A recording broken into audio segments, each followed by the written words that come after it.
गुरु रामपाल जी परमेश्वर जी की जय हो।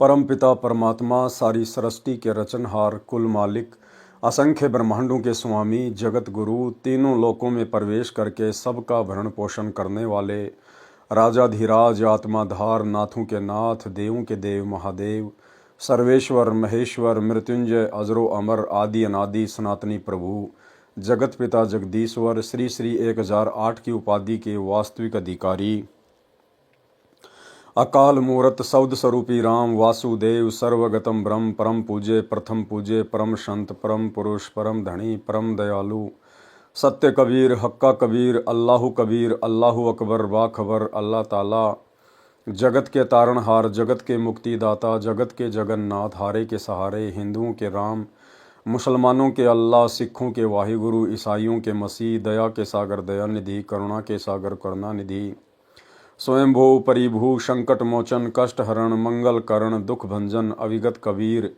निर्विकार निर्विषम परमात्मा, अलय अलेख सतगुरु, आदि अनादि सतगुरु, असली मर्यादा पुरुषोत्तम, असली राम, असली कृष्ण, असली घनश्याम, असली मुरारी, राजाओं के राजा, महाराजाओं के महाराजा, शहंशाहों के शहंशाह, सम्राटों के सम्राट, भगवानों के भगवान, अल्लाहों के अल्लाह, प्रभुओं के प्रभु, मसीहाओं के मसीह, सच्चे वाहिगुरु, बाबाओं के बाबा, पीरों के पीर, सेठों के सेठ, जगत सेठ, सावलसा सेठ, सर्वगुण संपन्न, अनंत कोटि कलाओं के स्वामी, अनंत कोटि ब्रह्मांडों के नायक, योगियों में महायोगी, ध्यानियों में महाध्यानी, सिद्धों में परम सिद्ध, ज्ञानियों में तत्वज्ञानी, ब्रह्म ज्ञानी, महाज्ञानी, परम ज्ञानी, सर्वश्रेष्ठ ज्ञानी, विज्ञानी, युवा कबीर, समृद्ध कबीर, असमवात, अमित ओझा, सच्चे रहनुमा, करीम अल्लाह, सुभान अल्लाह, दुनिया के अंतिम पैगंबर, 8 सितंबर 1951 से गांव धनाना, जिला सोनीपत, हरियाणा, भारतवर्ष की पावन भूमि पे प्रकट रियल कल्कि भगवान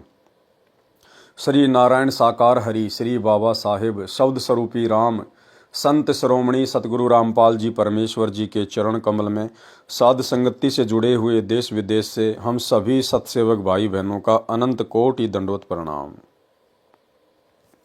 सत्साई भाई और बहनों, दया पूज्य गुरुदेव भगवान की, सतगुरु रामपाल जी परमेश्वर जी की, जिनके शुभ आशीर्वाद से, विशेष आशीर्वाद से आप और हम सभी साध संगति से जुड़े हुए सतसेवक भाई बहन भक्ति मार्ग पर गुरुदेव के तत्व ज्ञान को आधार बनाकर अपनी आत्मा के कल्याणार्थ हेतु निरंतर आगे बढ़ रहे हैं। भाई और बहनों, साध संगतियों का नसीब होना इस कलयुग की पिछली पीढ़ी में आप और हम सभी आत्माओं के ऊपर गुरुदेव भगवान की एक विशेष रजा है। इस रजा को हम सभी भगत भाई बहन इसी प्रकार से बना के रखें। भाई और बहनों, पूज्य गुरुदेव जी के कर कमल से लिखित पवित्र पुस्तक कबीर सागर के सरलार्थ के ऊपर वीडियो बनाने की श्रृंखला जारी है। इस श्रृंखला में आज हमारा ये 52 नंबर का वीडियो है। प्रत्येक वीडियो में गुरुदेव भगवान के आशीर्वाद से हमें कुछ न कुछ सीखने को अवश्य मिलता है। साथ ही गुरुदेव के कर कमल से लिखित होने के कारण इस पवित्र पुस्तक को पढ़ने या सुनने मात्र से भी हम ढेर सारे पुण्य के भागी बनते हैं।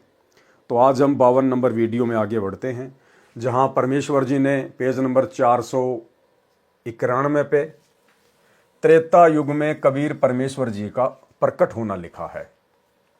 यानी जब त्रेता युग आया तो उसमें कबीर परमात्मा किस प्रकार से प्रकट हुए, किन आत्माओं को मिले, कैसे अपनी लीला की। धर्मदास जी ने परमात्मा से प्रसन्न किया। धर्मदास जी ने पूछा, हे बंदी छोड़, आप त्रेता युग में मुनिंद्र ऋषि के नाम से अवतरित हुए थे। धर्मदास जी ने क्या कहा कि हे परमेश्वर, हे बंदी छोड़, मेरे गुरुदेव, आप त्रेता युग में मुनिंद्र ऋषि के नाम से अवतरित हुए थे। यानी भाई और बहनों, परमात्मा स्वयं ही अवतरित होते हैं, अपना कोई अवतार सतलोक से नहीं भेजते हैं। इसलिए सतलोक आश्रमों से जुड़े हुए भाई बहनों से प्रार्थना है, आप जो 8 सितंबर के दिन अपने गुरुदेव का अवतरण दिवस मनाते हैं, अवतरण दिवस के बहाने जो आप उनका जन्मदिन मनाते हैं, ये आप लोग बहुत बड़ी गलती कर रहे हैं। ये परमात्मा कभी किसी माँ के गर्भ से जन्म नहीं लेता। सतगुरु रामपाल जी स्वयं कबीर देव हैं। 8 सितंबर के दिन ये स्वयं सतलोक से अवतरित हुए हैं, प्रकट हुए हैं। इसलिए इनका जन्मदिन नहीं बल्कि सतगुरु प्रकट दिवस मनाया जाना चाहिए। और यदि आपको इतना विश्वास हो जाए कि हमारे गुरुदेव स्वयं कबीर परमात्मा हैं, ये माँ के गर्भ से जन्म लेके नहीं आए, प्रकट हुए हैं, तो फिर आप लोगों ने जून के महीने में दाढ़ी मूछ वाले कबीर जी की समझे जाने वाली नकली फोटो को कबीर परमात्मा मानकर उनका कबीर प्रकट दिवस मनाना छोड़ देना चाहिए, अन्यथा आप जी दो नावों की सवारी करते हुए समझे जाएंगे। आप त्रेता युग में मुनिंदर ऋषि के नाम से अवतरित हुए थे। कृपया उस युग में किन किन पुण्यात्माओं ने आपकी शरण ग्रहण की? उत्तर दिया परमात्मा ने, हे धर्मदास, त्रेता युग में मैं मुनिंदर ऋषि के नाम से प्रकट हुआ। त्रेता युग में भी मैं एक शिशु रूप धारण करके कमल के फूल पर प्रकट हुआ था। एक दिन वेदविज्ञ नामक ऋषि तथा सूर्या नामक उसकी साध्वी पत्नी थी। वे प्रतिदिन सरोवर पर स्नान करने जाते थे। उनकी आयु आदि से अधिक हो चुकी थी। वह निसंतान दंपत्ति मुझे अपने साथ ले गए तथा संतान रूप में पालन किया। प्रत्येक युग में जिस समय मैं एक पूरे जीवन रहने की लीला करने आता हूँ, मेरी परवरिश कवारी गायों से होती है। बाल्यकाल से ही मैं तत्व ज्ञान की वाणी उच्चारण करता हूँ, जिस कारण से मुझे प्रसिद्ध कवि की उपाधि प्राप्त होती है। परंतु ज्ञानहीन ऋषियों द्वारा भ्रमित जनता मुझे न पहचान कर एक कवि की उपाधि प्रदान कर देती है। केवल मुझसे परिचित श्रद्धालु ही मुझे समझ पाते हैं तथा वे अपना कल्याण करवा लेते हैं। और आज से पहले भाई और बहनों, कोई भी साधु, कोई भी भगत, कोई भी संत इस कबीर परमेश्वर सतगुरु रामपाल जी को चारों युगों में नहीं जान पाया, नहीं पहचान पाया। इतना तो जान लिया, पहचान लिया कि ये कोई सिद्धि युक्त संत है, इनमें शक्ति है, इनकी शरण में आने के बाद हमारे काम हो जाते हैं। परंतु उस कबीर परमेश्वर को आज से पहले वो जितनी बार भी प्रकट हुए हैं, जिन भी युगों में प्रकट हुए हैं, सतगुरु रूप में आए हुए उस कबीर परमेश्वर को किसी ने भी सत्य पुरुष अर्थात परमात्मा के रूप में हृदय से स्वीकार नहीं किया, जिस कारण से आत्माओं का मोक्ष नहीं हो पाया। ये वर्तमान की कलयुग की बिचली पीढ़ी का समय जो गुरुदेव ने निर्धारित किया है, अब इस समय अनेकों आत्माएं अपने गुरुदेव भगवान को पहचानेंगी, उनको जानेंगी। ये तमाम उदाहरण देखकर, ये तमाम सबूत देखकर, और जो सुख परमात्मा दिया करता है, उन सुखों के आधार से भी आत्माएं अपने भगवान को वर्तमान में पहचानेंगी।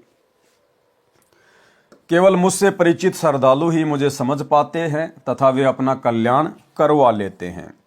त्रेता युग में कबीर देव का ऋषि मुनिंदर नाम से प्राकाटे लेखक के शब्दों में निम्न पढ़ें।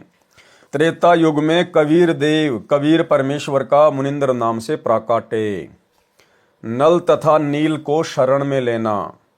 त्रेता युग में स्वयंभू कबीर देव कबीर परमेश्वर रूपांतरण करके मुनिंदर ऋषि के नाम से आए हुए थे।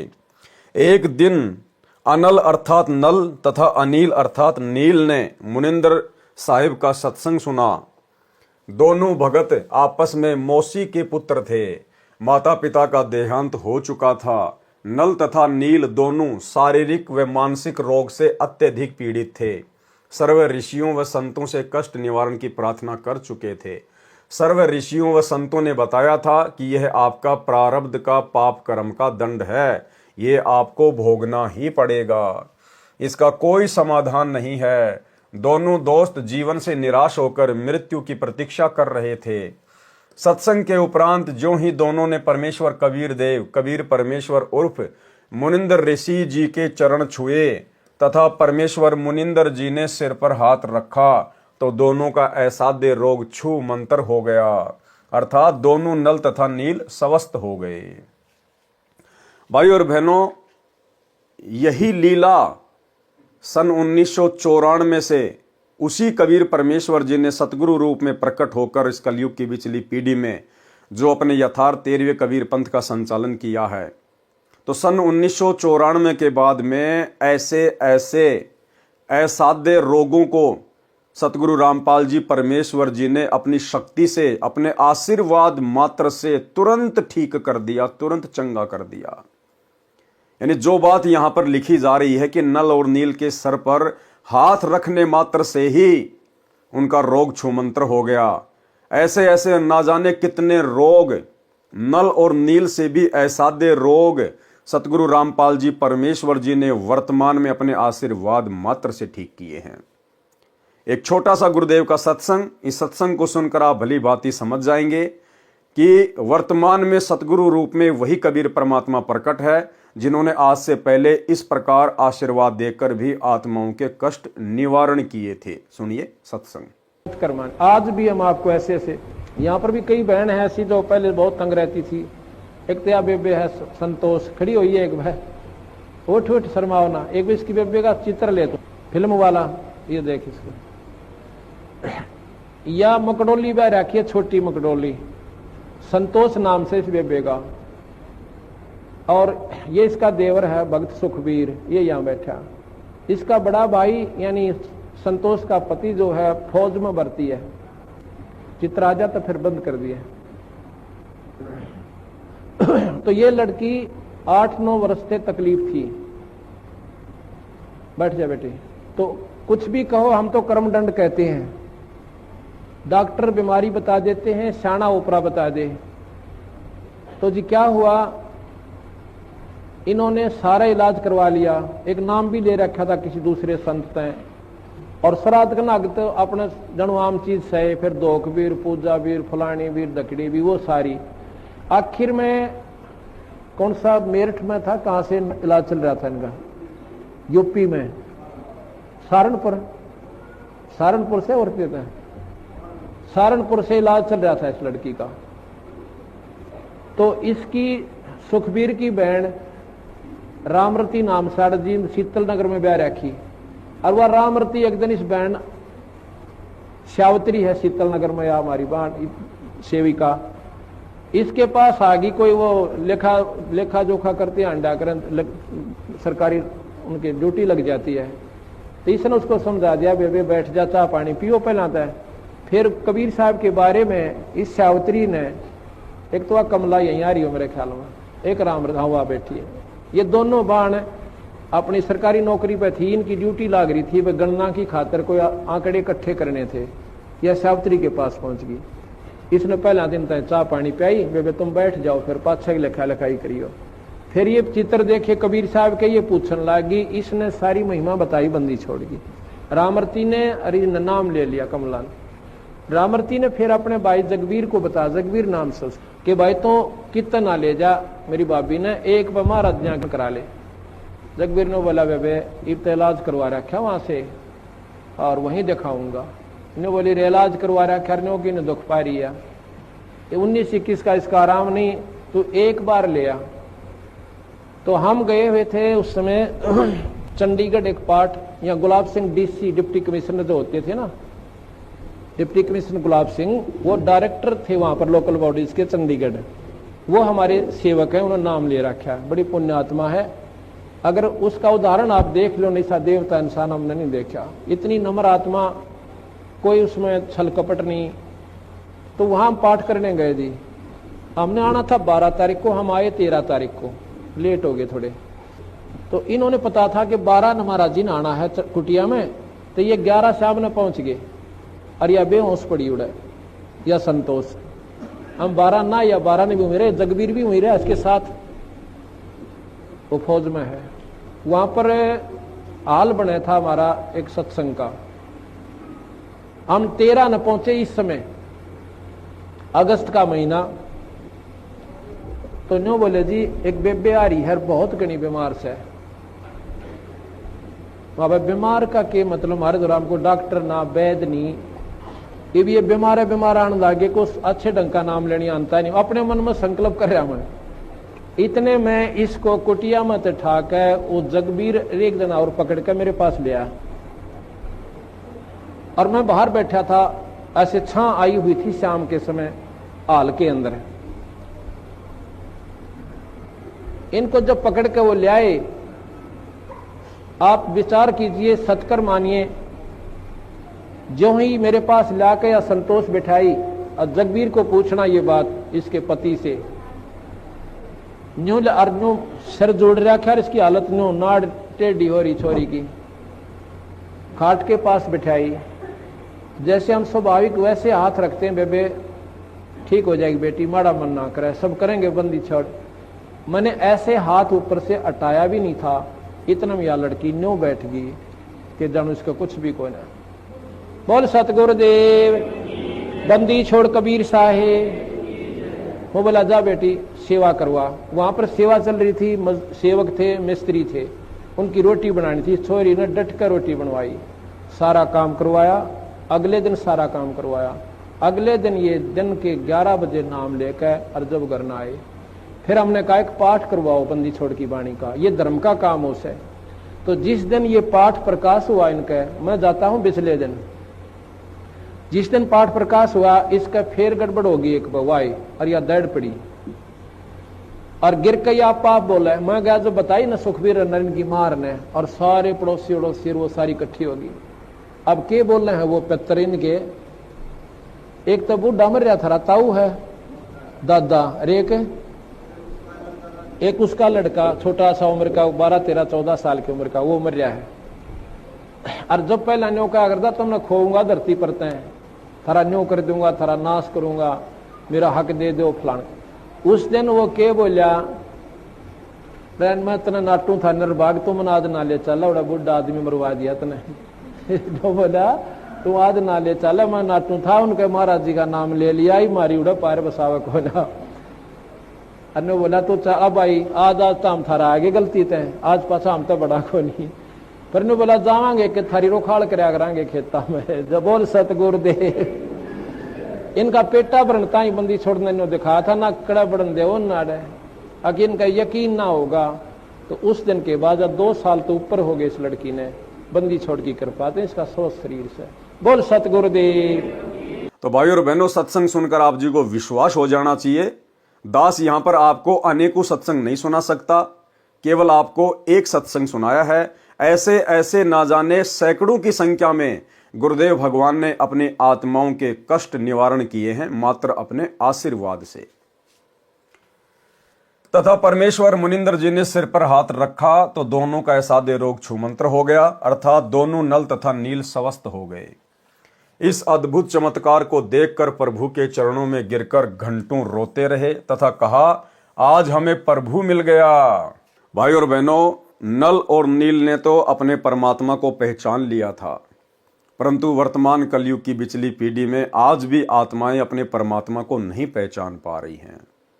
ऐसे ऐसे असाध्य रोगों से छुटकारा प्राप्त करने के बावजूद भी अपने गुरुदेव भगवान को कबीर परमात्मा के रूप में नहीं पहचान पा रही हैं। और सतगुरु रामपाल जी अर्थात जिंदा कबीर परमात्मा के धरती पर प्रकट रहते सहते जून के महीने में कागज के टुकड़े को कबीर जी की समझे जाने वाली दाढ़ी मूछ वाली मुर्दा फोटो को कबीर भगवान मानकर जून के महीने में सतलोक आश्रमों में जा जाके उस मुर्दा फोटो का कबीर प्रकट दिवस मनाते हैं। ये बहुत बड़ी विडंबना है। इस अद्भुत चमत्कार को देखकर प्रभु के चरणों में गिरे, घंटों रोते रहे तथा कहा, आज हमें प्रभु मिल गया जिसकी हमें वर्षों से खोज थी। उससे प्रभावित होकर ऋषि मुनिंदर जी से नाम दीक्षा ले लिया। मुनिंदर साहिब जी के साथ ही सेवा में लगने लगे। पहले ऋषियों व संतों का समागम पानी की व्यवस्था देखकर नदी के किनारे होता था। नल और नील दोनों बहुत प्रभु प्रेमी तथा भोली आत्माएं थी। परमात्मा में श्रद्धा बहुत हो गई थी, सेवा बहुत किया करते थे। समागमों में रोगी व वृद्ध व विकलांग भक्तजन आते तो उनके कपड़े धोते तथा बर्तन साफ करते, उनके लोटे और गिलास साफ कर देते थे। परंतु थे भोले से दिमाग के, कपड़े धोने लग जाते तो सत्संग में जो प्रभु की कथा सुनी होती उसकी चर्चा करने लग जाते। देखो, गुरुदेव भगवान हमें सत्संग के माध्यम से ही शिक्षा देंगे कि हम भक्तों ने किस प्रकार से अपना जीवन जीना है, अपनी दैनिक जो क्रिया है उनको करना है। क्या कह रहे परमात्मा कि नल और नील जब भक्तों की सेवा के लिए जाते थे, उनके कपड़े वगैरह उनके बर्तन वगैरह साफ करने के लिए तालाब पर जाते थे, तो वो उनको पानी में भिगो के और फिर आपस में चर्चा करने लग जाते थे। और वो दोनों भगत जो चर्चा करते थे वो कोई जाट आरक्षण की चर्चा नहीं होती थी, राजपूत करणी सेना या आनंदपाल सिंह जैसे गैंगस्टरों की कोई ज्ञान चर्चा नहीं होती थी। हरियाणा के जाट भवन में कौन कौन सा फ्लोर बनवाएगा, गुरुजी का बड़ा लड़का कितने पैसा देगा, ये चर्चा नहीं होती थी। वहां चर्चा होती थी परमात्मा के ज्ञान की। वे दोनों आपस में बैठकर परमात्मा की महिमा करते थे। सत्संगों में गुरुदेव भगवान ने जो अमृत ज्ञान दिया होता था उसकी आपस में चर्चा करते थे कि आज गुरुदेव भगवान ने कैसा अमृत ज्ञान दिया है। आप और हम तो मरने ही वाले थे, लेकिन गुरुदेव ने तो आशीर्वाद मात्र से हम दोनों का असाध्य रोग ठीक कर दिया। भाई ये तो परमात्मा आए हुए हैं, भगवान आए हुए हैं। केवल इस प्रकार की चर्चा किया करते थे। और आज वर्तमान में कलयुग की बिचली पीढ़ी में यदि आप सतलोक आश्रमों में जाकर देखेंगे तो वहां पर ज्ञान चर्चा के नाम पे कुछ नहीं है, 0/0। वहां पे बहुत सारे भगत तो आपको कबीर जी का झोपड़ा देखते हुए मिलेंगे, उसकी सेल्फी लेते हुए मिलेंगे। कुछ भगत आपको लहर तारा तालाब के ऊपर घूमते हुए सेल्फी लेते हुए मिलेंगे। कुछ आपको मिट्टी के बैल वगैरह देखते हुए मिलेंगे। कुछ आपको मिट्टी के पहाड़ देखते हुए मिलेंगे। कुछ आपको भंडारे में केवल लड्डू जलेबी बर्फी की ही चर्चा करते हुए मिलेंगे। कोई ज्ञान चर्चा नहीं, कोई साध संगति नहीं, कोई गुरु की महिमा नहीं। तो भाई और बहनों, आज आप और हम कहां खड़े हैं? कलयुग की बिचली पीढ़ी में लाके परमात्मा ने बैठा दिया। इस जुबान से अगर कुछ निकले तो केवल परमात्मा की महिमा निकले। और सेवा के नाम पे क्या है? दासा सोशल मीडिया पर एक वीडियो देख रहा था। वर्तमान में सतलोक आश्रम मैनेजमेंट हरियाणा ने सतलोक आश्रमों से जुड़ी हुई माता बहनाओं को क्या सेवा दे रखी है पता आपको? बहुत जबरदस्त सेवा। माता बहनों को पंपलेट बना के दे रखे हैं। इन सतलोक आश्रम वालों का कोई यूट्यूब पर चैनल है, सा न्यूज चैनल। उस सा न्यूज चैनल पर ये लोग दिन रात दुनिया भर की खबरें डालते रहते हैं। वहां पर बस एक्सीडेंट हो गई, वहां पर ज्यादा बर्फ गिर गई, वहां पर चोरी हो गई। जैसे ये दुनिया भर के टीवी चैनल जिस प्रकार से न्यूज दिखाते हैं, इस प्रकार से इन सतलोक आश्रम वालों ने सा न्यूज चैनल के नाम से एक यूट्यूब पर चैनल बनाया है। और इनका एक ही काम है, दुनिया भर की फालतू की दुनियादारी की न्यूज वगैरह उस पर डालते रहना। उस सा न्यूज चैनल को माता बहनों के माध्यम से उनको पोस्टर बना बना के दिए जाते हैं और जगत में भेज दिया जाता है, शहर में भेज दिया जाता है कि आप जाओ और लोगों को पकड़ पकड़ के आप उनसे चैनल को सब्सक्राइब करवाओ। आप उनको ये पंपलेट दिखाओ कि देखो जी, ये हमारे सतलोक आश्रम का न्यूज चैनल है, आप इसको सब्सक्राइब कर लीजिए। आपका मोबाइल निकालिए, आप QR कोड को स्कैन कीजिए। एक छोटा सा वीडियो आप भाई बहन देख लीजिएगा, किस प्रकार से सेवा के नाम पर भगत समाज का अनमोल समय और समय से बर्बाद कर रहे हैं। देखिए। काल करे सो हाल ही कर ले, फिर मिले ना साथा। 84 में जाए पड़ोगे, भुगतोगे दिन राता। गुरु समान नहीं दाता रे जग में, गुरु समान नहीं दाता, गुरु समान नहीं सब। तो भाई और बहनों, वीडियो आपने देख लिया होगा। ये सेवा चल रही है वर्तमान में सतलोक आश्रम मैनेजमेंट हरियाणा में। और धिक्कार है उन माता बहनों को जो अपनी थोड़ी बहुत भी बुद्धि का इस्तेमाल नहीं कर रही। अरे घर बैठ के परमात्मा के सत्संग सुनो, अपना सुमरण करो। ये अपने फायदे के लिए आप लोगों को मोहरा बनाकर अपने यूट्यूब के चैनलों को सब्सक्राइब करवाते फिरते हैं। वो क्या सेवा है? क्या खाक सेवा है वो? तो भाई और बहनों, संगत में भी काल ने जरा सी बुद्धि नहीं छोड़ी है। उसकी चर्चा करने लग जाते, दोनों भगत प्रभु चर्चा में बहुत मस्त हो जाते और वस्तुएं दरिया के जल में कब डूब जाती उनको पता भी नहीं चलता। किसी की 4 वस्तु लेकर जाते तो 2 वस्तु वापस लाकर देते थे। भगत जन कहते कि भाई आप सेवा तो बहुत करते हो, परंतु हमारा तो बहुत काम बिगाड़ देते हो। अब ये खोई हुई वस्तुएं हम कहां से लेकर आएं? आप हमारी सेवा ही करना छोड़ दो, हम अपनी सेवा आप ही कर लेंगे। नल तथा नील दोनों रोने लग जाते थे कि हमारी सेवा न छीनो, अब की बार नहीं खोएंगे। परंतु फिर वही काम करते, प्रभु की चर्चा में लग जाते और वस्तुएं डूब जाती। भगत जनों ने मुनिंद्र जी से प्रार्थना की कि कृपया आप नल तथा नील को समझाओ। ये न तो मानते हैं और कहते हैं तो रोने लग जाते हैं। हमारी तो आदि भी वस्तुएं वापस नहीं लाते।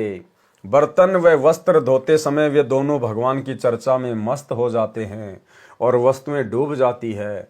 मुनिंदर साहिब ने एक दो बार नल नील को समझाया, वे रोने लग जाते थे कि साहिब हमारी ये सेवा न छीनो।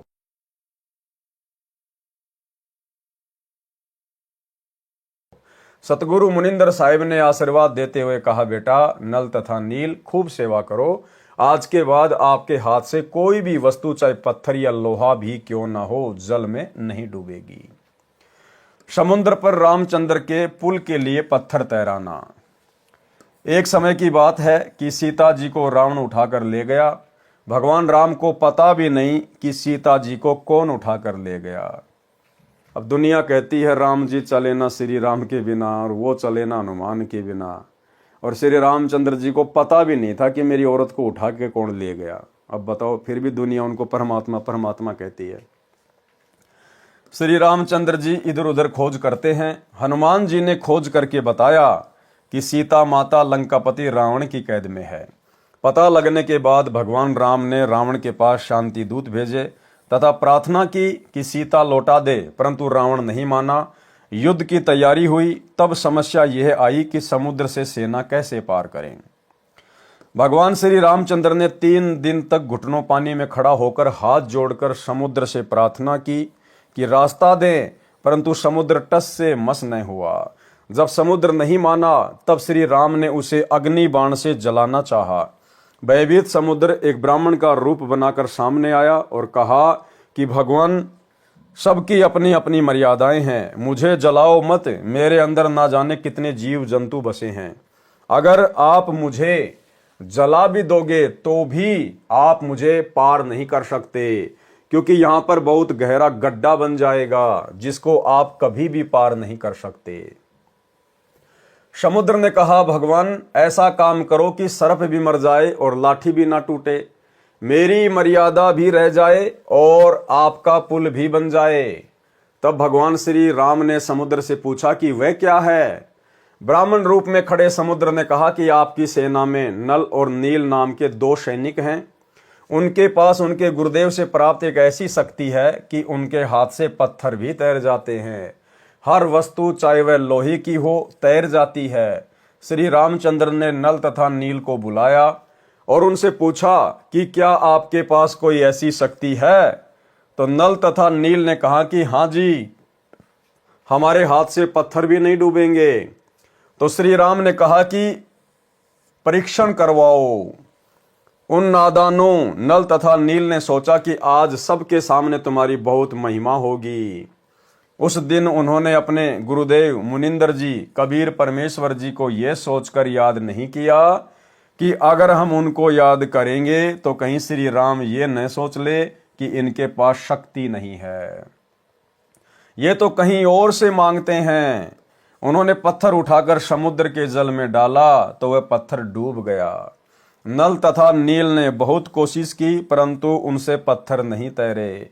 तब भगवान राम ने समुद्र की ओर देखा, मानो कहना चाह रहे हों कि आप तो झूठ बोल रहे थे, इनमें तो कोई शक्ति नहीं है। समुद्र ने कहा कि नल नील, आज तुमने अपने गुरुदेव को याद नहीं किया, कृपया अपने गुरुदेव को याद करो। वे दोनों समझ गए कि आज तो हमने गलती कर दी।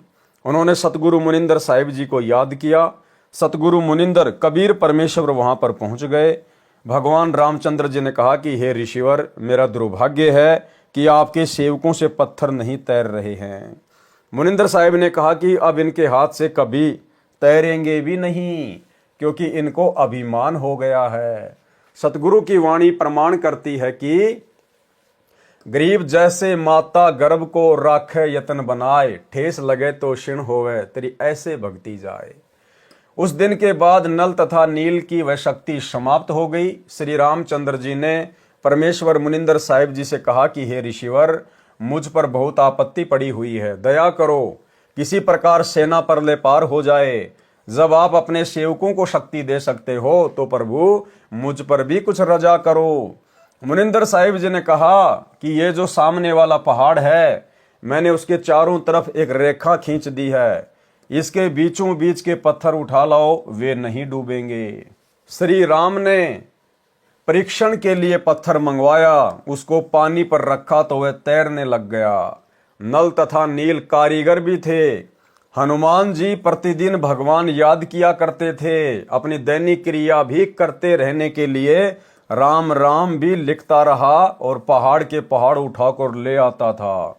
नल नील उनको जोड़ तोड़ कर पुल में लगा देते थे। इस प्रकार पुल बना था। धर्मदास जी कहते हैं, रहे नल नील यतन कर हार, तब सतगुरु से करी पुकार, जासत रेखा लिखी अपार, सिंधु पर शिला तिराने वाले, धन धन सतगुरु सत्य कबीर, भगत की पीर मिटाने वाले। भाई और बहनों, ये जो कथाएं हैं, आज से पहले हम कबीर सागर के सरलार्थ में बहुत अच्छे से इनका जिक्र कर चुके हैं। उसके लिए आप जी ने अभी तक यदि पहले की वीडियो नहीं देखे तो आपको वो देख लेने चाहिए। हम केवल इन कथाओं को गुरुदेव के कर कमल से लिखित होने के कारण पढ़ते चले जाएंगे। कोई कहता था कि हनुमान जी ने पत्थर पर राम नाम लिख दिया था, इसलिए पत्थर तैर गए। कोई कहता था कि नल नील ने पुल बनाया था। कोई कहता था कि श्री राम ने पुल बनाया था। परंतु यह सत कथा ऐसे है जो ऊपर लिखी है। सत कबीर की साखी, पृष्ठ 179 से 182 तक। पीव पिछाण के अंग। कबीर, तीन देव को सब कोई ध्यावे, चौथे देव का मर्म न पावे। यानी ब्रह्मा विष्णु महेश को तो सभी ध्याते हैं, सभी पूजते हैं, लेकिन चौथा जो इनका पिता है ज्योति निरंजन काल, उसको कोई नहीं जानता। चौथा छाड़ पंचम को ध्यावे, कहे कबीर सो हम पर आवे। उस चौथे को छोड़कर भी, ज्योति निरंजन को भी छोड़कर परमात्मा कहते हैं जो पांचवे को ध्यावेगा, पांचवे की पूजा करेगा। पांचवा कौन? खुद कबीर साहेब, कहे कबीर सो हम पे आवे, वही मोक्ष प्राप्त कर सकता है। कबीर, ओमकार निश्चय भया, ये करता मत जान, साचा शब्द कबीर का पर्दे माही पहचान। ओमकार निश्चय भया, ओमकार बोध है इस ब्रह्म का, क्योंकि इस ज्योति निरंजन का ब्रह्म का मंत्र है ओम। गीता अध्याय 8 श्लोक नंबर 13। ओम इति एक अक्षर ब्रह्म व्यवहारण माम अनुस्मरण, ये प्रयाति तजम देहम सयाति परमाम गतम। तो परमात्मा कहते हैं खाली ओम को ही सर्वश्रेष्ठ मत मानो, सबसे ऊपर मत मानो। ये ओम तो इस ज्योति निरंजन काल का मंत्र है। कबीर, ओंकार निश्चय भैया, ये करता मत जान, साचा शब्द कबीर का पर्दे माही पहचान। अब वो साचा शब्द आज सतगुरु रामपाल जी परमेश्वर यानी ये कबीर परमात्मा स्वयं लेकर आए हैं। इनकी शरण में आने के बाद ही पहचान होगी। कबीर, राम कृष्ण अवतार हैं, इनका ना ही संसार, और जिन साहिब संसार किया सो किन्हू न जन्या नार। कि जो श्री राम श्री कृष्ण हैं, आप केवल इन्हीं को भगवान मान के पूज रहे हो कि ये दुनिया इन्हीं ने बनाई है, संसार इन्हीं ने बनाया है। तो गुरुदेव भगवान कह रहे राम कृष्ण अवतार हैं, इनका ना ही संसार, ये तो सदा खुद भी नहीं रहते यहाँ पर। और जिन साहिब संसार किया और जिस परमात्मा ने पूरी दुनिया को रचा है, सो किन्हू न जन्या नार, उसको तो किसी औरत ने जन्म नहीं दिया, वो तो स्वयंभू होता है, स्वयं प्रकट होता है। कबीर, चार भुजा के भजन में भूली परे सब संत। चार भुजा कौन? ब्रह्मा विष्णु महेश के चार चार भुजा हैं। तो कहते हैं चार भुजा के भजन में भूली पड़े सब संत, कबीरा सुमरो तासों को जाके भुजा अनंत। परमात्मा अपने आप को छुपाते हुए कह रहे हैं कि भाई कबीर तो उस परमात्मा की पूजा करता है जिसकी अनंत बुझाएं हैं, अनंत।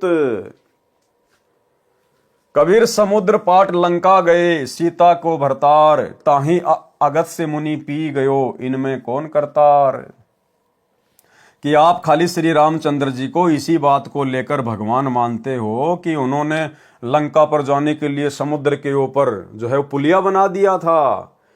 और यहां तो एक अगस्त्य नाम का मुनि था, ऋषि था, उसने तो एक घूंट में 7 समुद्रों को पी लिया था। ये कथा भी आप परम भगत भाई बहन अब अच्छे से जान गए हैं कि कबीर परमात्मा सतगुरु रामपाल जी जो कि त्रेता युग में मुनिंद्र ऋषि के नाम से आए हुए थे, उन्होंने अपनी शक्ति से उन पत्थरों को हल्का किया था, तब कहीं जाकर श्री रामचंद्र जी समुद्र पर पुलिया बना पाए थे। कबीर, गिरवर धार्यो श्री कृष्ण जी, द्रोणागिरी हनुमंत, शेष नाग सब सृष्टि संहारी, इनमें कौन भगवंत। अगर आप इसी बात से रामचंद्र जी को भगवान मान रहे हैं कि उन्होंने समुद्र पे पुलिया बना दिया, तो श्री कृष्ण जी ने तो गोवर्धन पर्वत को अपनी एक उंगली पर उठा लिया था, और हनुमान जी ने द्रोणागिरी पहाड़ को उठा लिया था जो गोवर्धन से भी कई गुना ज्यादा लंबा चौड़ा था। और फिर शेषनाग ने तो आप लोगों के अनुसार पूरी पृथ्वी को ही अपने अपने फन के ऊपर उठा रखा है। फिर इनमें सबसे बड़ा भगवान कौन हुआ? तो ये तो है लोकवेद, सुनी सुनाई बातें। असलियत क्या है? गिरवर धार्यो कृष्ण जी, श्री कृष्ण जी का रूप बनाकर वो गोवर्धन पर्वत भी अपनी उंगली पर सतगुरु रामपाल जी परमेश्वर जी ने, इस कबीर परमात्मा ने उठाया था। और द्रोणागिरी पहाड़ को भी हनुमान जी का रूप बनाकर, हनुमान जी को अपनी शक्ति देकर उस कबीर परमात्मा सतगुरु रामपाल जी ने उठाया था। हनुमान जी के बस की बात नहीं थी। और ये जो सृष्टि है, इस सृष्टि को भी परमात्मा ने अपने वचन से स्त्री किया हुआ है, किसी बैल के सींग पर या शेषनाग के फण के ऊपर नहीं टिकी हुई है। कबीर काटे बंधन विपत्ति में कठिन किया संग्राम, चीनो रे नर प्राणियां गरुड़ बड़ो के राम। इन सब वाणियों का सरलार्थ भाई और बहनों आप और हम पहले पढ़ चुके हैं, इसलिए हम सीधे सीधे आगे बढ़ेंगे। कबीर कह चित चेत हूं शब्द करो निरुवार, श्री राम ही करता कहत है भूली पर्यो संसार। कबीर जिन राम कृष्ण व निरंजन कियो, सो तो करता न्यार, अंधा ज्ञान न बूझ ही कहे कबीर विचार। कबीर परमेश्वर द्वारा विभीषण तथा मंदोदरी को शरण में लेना, यानी त्रेता युग में जब कबीर परमात्मा ऋषि मुनिंदर जी के रूप में अवतरित हुए, प्रकट हुए, तो उन्होंने रावण की पत्नी मंदोदरी और रावण के छोटे भाई विभीषण को भी अपनी शरण में लिया था। परमेश्वर मुनिंदर जी अनल अर्थात नल तथा अनिल अर्थात नील को शरण में लेने के उपरांत श्री लंका में गए। वहां पर एक परम भगत विचित्र चंद्र विजय जी का 16 सदस्यों का परिवार रहता था। वे भाट जाति में उत्पन्न पुण्यकर्मी प्राणी थे। परमेश्वर मुनिंदर अर्थात कबीर देव जी का उपदेश सुनकर पूरे परिवार ने नामदान प्राप्त किया। परम भगत विचित्र चंद्र विजय जी की पत्नी भगतमती करमवती लंका के राजा रावण की रानी मंदोदरी के पास नौकरी करती थी। रानी मंदोदरी को हंसी मजाक अच्छे मंदे चुटकुले सुनाकर उसका मनोरंजन करती थी। भगत चंद्र विजय राजा रावण के पास दरबार में नौकरी करता था। राजा की बड़ाई के गाने सुनाकर उसे प्रसन्न करता था। भगत विचित्र चंद्र विजय की पत्नी भगतमती करमवती परमेश्वर से उपदेश प्राप्त करने के उपरांत रानी मंदोदरी को प्रभु चर्चा जो सृष्टि रचना अपने सतगुरुदेव मुनिंदर जी से सुनी थी प्रतिदिन सुनाने लगी। भगतमती मंदोदरी रानी को अति आनंद आने लगा। कई कई घंटों तक प्रभु की सतकथा को भगतमती करमवती सुनाती रहती तथा मंदोदरी की आंखों से आंसू बहने लगते। एक दिन रानी मंदोदरी ने करमवती से पूछा, आपने ये ज्ञान किससे सुना? आप तो बहुत अनाप शनाप बातें किया करती थी। इतना बदलाव परमात्मा तुल्य संत बिना नहीं हो सकता। तब करमवती ने बताया कि हमने एक परम संत से अभी अभी उपदेश लिया है। रानी मंदोदरी ने संत के दर्शन की अभिलाषा व्यक्त करते हुए कहा, आपके गुरु अब की बार आए तो उन्हें हमारे घर बुला कर लाना। अपनी मालकिन का आदेश प्राप्त करके शीश झुकाकर सत्कार पूर्वक कहा कि जो आपकी आज्ञा आपकी नौकरानी वही करेगी। मेरी एक विनती है, कहते हैं कि संत को आदेश पूर्वक नहीं बुलाना चाहिए, स्वयं जाकर दर्शन करना श्रेयकर होता है, और जैसे आपकी आज्ञा वैसा ही होगा। महारानी मंदोदरी ने कहा कि अब के आपके गुरुदेव जी आए तो मुझे बताना, मैं स्वयं उनके पास जाकर दर्शन करूंगी। परमेश्वर ने फिर श्रीलंका में कृपा की। मंदोदरी रानी ने उपदेश प्राप्त किया। कुछ समय उपरांत अपने प्रिय देवर भगत विभीषण जी को उपदेश दिलाया। भगतमती मंदोदरी उपदेश प्राप्त करके अहरनिश प्रभु स्मरण में लीन रहने लगी, यानी दिन रात प्रभु के स्मरण में लीन रहने लगी। अपने पति रावण को भी सतगुरु मुनिंदर जी से उपदेश प्राप्त करने की कई बार प्रार्थना की, परंतु रावण नहीं माना तथा कहा करता था कि मैंने परम शक्ति महेश्वर मृत्युंजय शिव जी की भक्ति की है, इसके तुल्य कोई शक्ति नहीं है, आपको किसी ने बहका लिया है।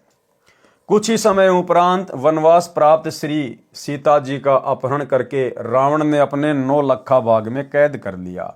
भगतमती मंदोदरी के बार बार प्रार्थना करने से भी रावण ने माता सीता जी को वापस छोड़कर आना स्वीकार नहीं किया। तब भगतमती मंदोदरी जी ने अपने गुरुदेव मुनिंद्र जी से कहा, महाराज जी, मेरे पति ने किसी औरत का अपहरण कर लिया है, मुझसे सहन नहीं हो रहा है, वह उसे वापस छोड़कर आना किसी कीमत पर भी स्वीकार नहीं कर रहा है। आप दया करो मेरे प्रभु, आज तक जीवन में मैंने ऐसा दुख नहीं देखा था। परमेश्वर मुनिंद्र जी ने कहा कि बेटी मंदोदरी, ये औरत कोई साधारण स्त्री नहीं है। श्री विष्णु जी को श्रापवश पृथ्वी पर आना पड़ा है। वे अयोध्या के राजा दशरथ के पुत्र रामचंद्र नाम से जन्मे हैं। इनको 14 वर्ष का वनवास प्राप्त है तथा लक्ष्मी जी स्वयं सीता के रूप में, इनकी पत्नी रूप में वनवास में श्री राम के साथ थी। उसे रावण एक साधु वेश बनाकर धोखा देकर उठा लाया है। ये स्वयं लक्ष्मी ही सीता जी है। इसे शीघ्र वापस करके क्षमा याचना करके अपने जीवन की भिक्षा याचना रावण करे तो इसी में इसका शुभ है। भगतमती मंदोदरी के अनेकों बार प्रार्थना करने से रावण नहीं माना तथा कहा कि वे 2 मस्खरे जंगल में घूमने वाले मेरा क्या बिगाड़ सकते हैं। मेरे पास अनिगनत सेना है। मेरे 1 लाख पुत्र तथा 1.25 लाख नाती हैं। मेरे पुत्र मेघनाथ ने स्वर्ग राज इंद्र को पराजित कर उसकी पुत्री से विवाह कर रखा है। 33 करोड़ देवताओं को हमने कैद कर रखा है। तू मुझे उन 2 बेसहारा वन में विचर रहे वनवासियों को भगवान बताकर डराना चाहती है। इस स्त्री को वापस नहीं करूंगा। मंदोदरी ने भक्ति मार्ग का ज्ञान जो अपने पूज्य गुरुदेव जी से सुना था, रावण को बहुत समझाया। विभीषण ने भी अपने बड़े भाई को समझाया। रावण ने अपने भाई विभीषण को पीटा तथा कहा कि तू ज्यादा श्री रामचंद्र का पक्षपात कर रहा है, उसी के पास चला जा।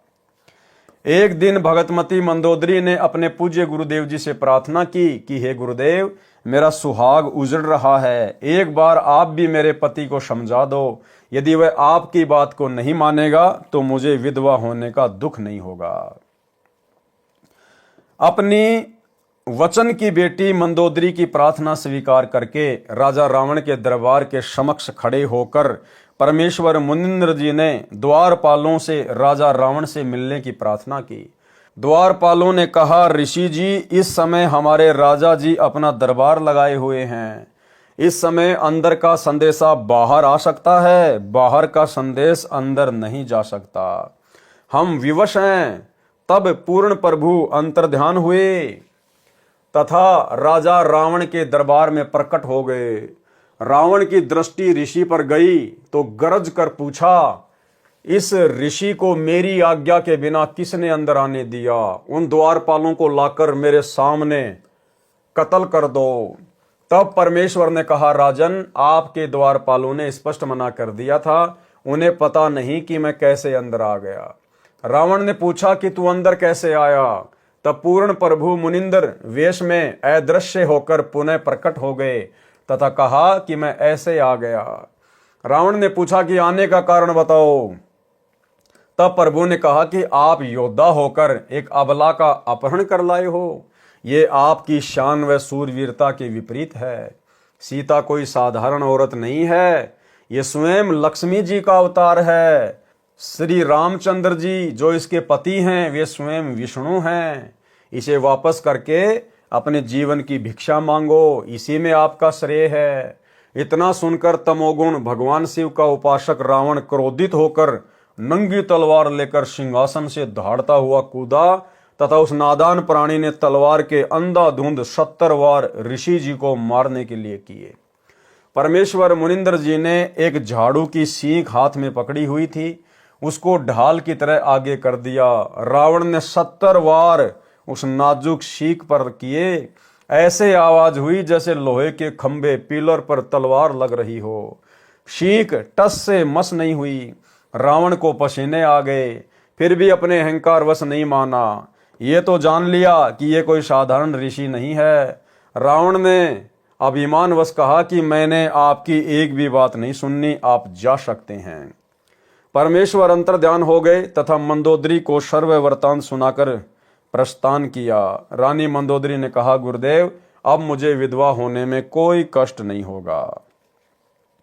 श्री रामचंद्र व रावण का युद्ध हुआ, रावण का वध हुआ। जिस लंका के राज्य को रावण ने तमोगुण भगवान शिव की कठिन साधना करके 10 बार शीश न्योछावर करके प्राप्त किया था, वह क्षणिक सुख भी रावण का चला गया तथा नरक का भागी हुआ। इसके विपरीत पूर्ण परमात्मा के सतनाम साधक विभीषण को बिना कठिन साधना किए पूर्ण प्रभु की सत्य साधना व कृपा से लंका देश का राज्य भी प्राप्त हुआ। हजारों वर्षों तक विभीषण ने लंका का राज्य का सुख भोगा तथा प्रभु कृपा से राज्य में पूर्ण शांति रही। सभी राक्षस वृत्ति के व्यक्ति विनाश को प्राप्त हो चुके थे। भगतमती मंदोदरी तथा भगत विभीषण तथा परम भगत चंद्र विजय जी के परिवार के पूरे 16 सदस्य तथा अन्य जिन्होंने पूर्ण परमेश्वर का उपदेश प्राप्त करके आजीवन मर्यादा वक्त सत्य भक्ति की, वे सर्व साधक यहाँ पृथ्वी पर भी सुखी रहे तथा अंत समय में परमेश्वर के विमान में बैठकर शतलोक शाश्वत स्थानम में चले गए। भाइयों और बहनों, यहाँ गुरुदेव भगवान को लिखना पड़ता है, लेकिन असलियत यह है कि मंदोदरी और विभीषण अभी तक पार नहीं हुए हैं, क्योंकि वो पार होने का समय नहीं था। उस समय परमात्मा ने किसी को शतनाम भी नहीं देना था। केवल प्रथम मंत्र के बीच के 5-5 मंत्र या अकेला ओम मंत्र या किसी को सोहम मंत्र। उस समय केवल परमात्मा उन आत्माओं को भक्ति से चार्ज कर रहे थे ताकि ये आत्माएं कलयुग की पिछली पीढ़ी तक मनुष्य जन्म प्राप्त करती हुई आ जाएं। विभीषण और मंदोदरी को अंतकाल में शरीर छूटने के बाद गुरुदेव भगवान ने अपने एक सत्संग में बताया कि परमात्मा ने उनको स्वर्ग में भेज दिया था। उन्होंने भक्ति अवश्य मुनिंद्र ऋषि जी से प्राप्त कर ली थी, लेकिन आस्था उनकी भगवान विष्णु में थी। इसलिए परमेश्वर ने अंतकाल में उनको स्वर्ग में भेज दिया। सुनिए सत्संग। कहते हैं विभीषण का भाग बहुत अच्छा था, उसमें दास भाव आया। रावण में वो नहीं था, जिसके कारण ना तो लंका रही, ना राज रहा और नरक मिला। और विभीषण के अंदर आधिन्य थी, भगवान की भक्ति करता था और आधिन्य करता था। उसको वो लंका मिली जिसको रावण चाहता था जीरो जान से, और साथ में परमात्मा प्राप्ति हुई, स्वर्ग प्राप्ति हुई। तो भाइयों और बहनों, आप और हमने ज्ञान आधार से इन बातों पर निष्कर्ष निकालकर आगे बढ़ना होगा। पार होने का फाइनल टाइम तो अब है, वर्तमान का समय। अब परमेश्वर उन सभी आत्माओं को घुमा फिरा के मनुष्य जन्म देंगे, और यदि वे अंत काल तक मर्यादा में रह के भक्ति करते रहेंगे तो ही सतलोक जा पाएंगे। इसलिए पवित्र गीता अध्याय 7 मंत्र 12 से 15 में कहा है कि तीनों गुणों रजगुण ब्रह्मा जी, सतगुण विष्णु जी, तमगुण शिव जी की साधना से मिलने वाली क्षणिक सुविधाओं के द्वारा जिनका ज्ञान हरा जा चुका है, वे राक्षस स्वभाव वाले, मनुष्यों में नीच दुष्कर्म करने वाले मूर्ख मुझकाल ब्रह्म को भी नहीं बचते। फिर गीता अध्याय 7 मंत्र 18 में गीता बोलने वाला काल ब्रह्म प्रभु कह रहा है कि कोई एक उदार आत्मा मेरी ब्रह्म की ही साधना करता है, क्योंकि उनको तत्वदर्शी संत नहीं मिला। वे भी नेक आत्माएं मेरी अनुतमाम अति अश्रेष्ठ गतिम यानी गति में आश्रित रह गए, वे भी पूर्ण मुक्त नहीं हैं। इसलिए पवित्र गीता अध्याय 18 श्लोक 62 में कहा है कि हे अर्जुन, तू सर्व भाव से उस परमेश्वर पूर्ण परमात्मा अर्थात तत्ब्रह्म की शरण में जा। उसकी कृपा से ही तू परम शांति तथा शतलोक अर्थात सनातन परम धाम को प्राप्त होगा। इसलिए पुण्यात्माओं से निवेदन है कि आज इस दासन के भी दास रामपाल दास के पास पूर्ण परमात्मा प्राप्ति की वास्तविक विधि प्राप्त है। निःशुल्क उपदेश लेकर लाभ उठाएं। फिर धर्मदास जी ने प्रश्न किया, धर्मदास जी ने प्रश्न किया, हे प्रभु, कुछ श्रद्धालु भी श्री हनुमान जी की पूजा करते हैं, यह शास्त्र विरुद्ध है या अनुकूल? उत्तर दिया परमात्मा ने, कबीर देव ने कहा, हे धर्मदास, अर्जुन को काल ब्रह्म ने श्रीमद् भगवत गीता अध्याय 16 श्लोक 23-24 में कहा है कि हे अर्जुन, जो व्यक्ति शास्त्र विधि को त्याग कर अपनी इच्छा से मनमाना आचरण पूजा करता है, वह न सिद्धि को प्राप्त होता है, न परम गति को, न सुख को ही। गीता अध्याय 16 श्लोक 23, इससे तेरे लिए कर्तव्य अर्थात करने योग्य भक्ति कर्म तथा अकर्तव्य अर्थात न करने योग्य जो त्यागने योग्य कर्म है, उनकी व्यवस्था में शास्त्र में लिखा उल्लेख ही प्रमाण है। ऐसा जानकर तू शास्त्र विधि से नियत भक्ति कर्म अर्थात साधना ही करने योग्य है। गीता अध्याय 16 श्लोक 24। हे धर्मदास जी, गीता अध्याय 7 श्लोक 12 से 15 व 20 से 23 तथा गीता अध्याय 9 श्लोक 20 से 23 तथा 25 में गीता ज्ञानदाता काल ब्रह्म ने तीनों देवताओं रजगुण ब्रह्मा, सतगुण विष्णु तथा तमगुण शिव जी की पूजा करना भी व्यर्थ कहा है। भूतों की पूजा, पितरों की पूजा व अन्य सर्व देवताओं की पूजा को भी अविधि पूर्वक शास्त्र विधि विरुद्ध बताया है। हनुमान तो राम भगत थे, वे स्वयं भी भक्ति करते थे तथा अन्य को भी श्री राम की भक्ति करने को ही कहते थे। यदि कोई भगत दूसरे भगत की पूजा करता है वह शास्त्र विधि विरुद्ध होने से व्यर्थ है। त्रेता युग में मैंने हनुमान को भी शरण में लिया था। फिर धर्मदास जी ने सवाल किया। धर्मदास जी ने प्रश्न किया, हे कबीर परमेश्वर, आपने तो मेरे आश्चर्य को अधिक बढ़ा दिया। श्री हनुमान जी को तो अपनी शक्ति तथा श्री राम की भक्ति पर अत्यधिक अभिमान था। हे दीनानाथ, आपने हनुमान जी की बुद्धि को कैसे बदला? मुझ किंकर पर कृपया करके बताइए। उत्तर कृपया पढ़े हनुमान बोध के सारांश में प्रश्न 235 पर, जो कि आप और भगत भाई बहन पहले इस विषय पर पूरा वीडियो बना चुके हैं।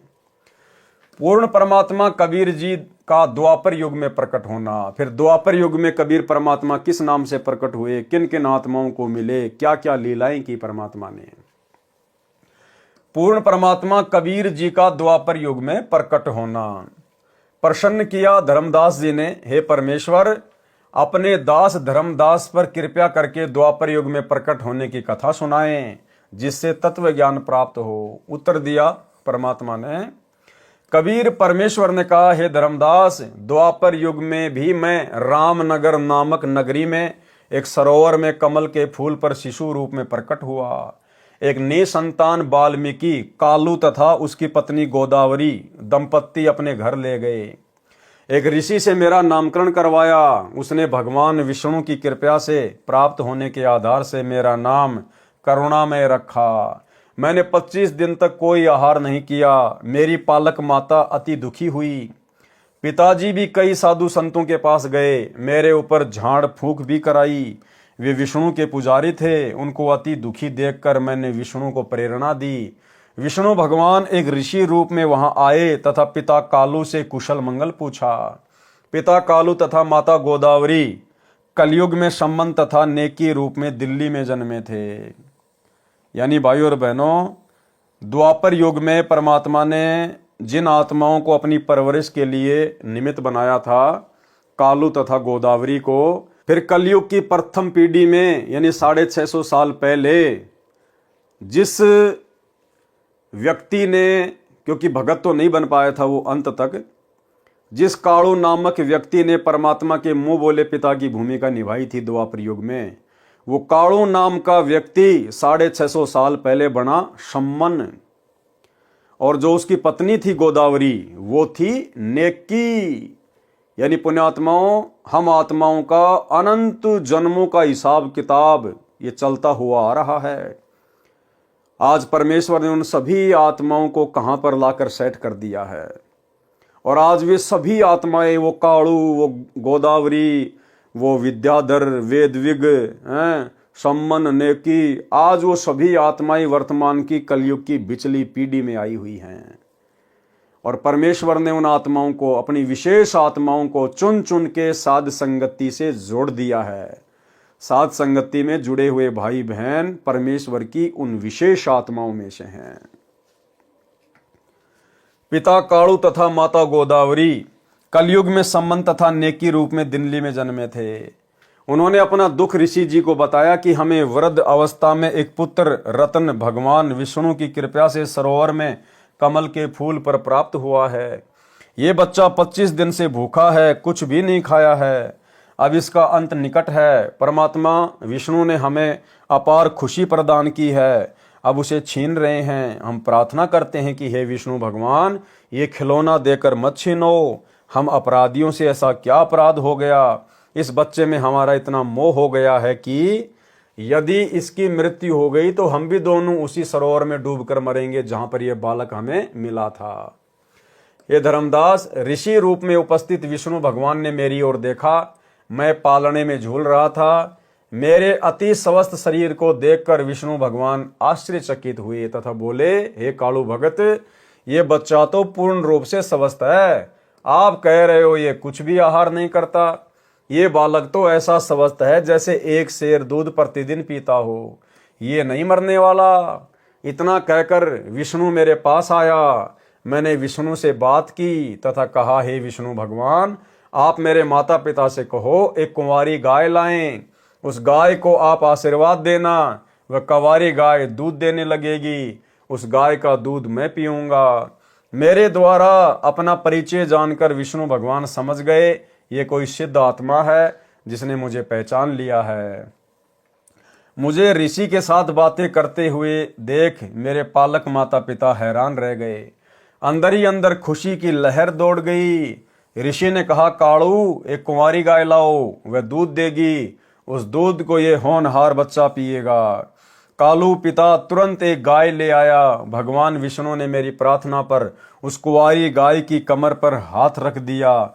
उसी समय उस गाय की बछिया के थनों से दूध की धार बहने लगी तथा वह 3 सेर का पात्र भरने के पश्चात रुक गई। वह दूध मैंने पिया।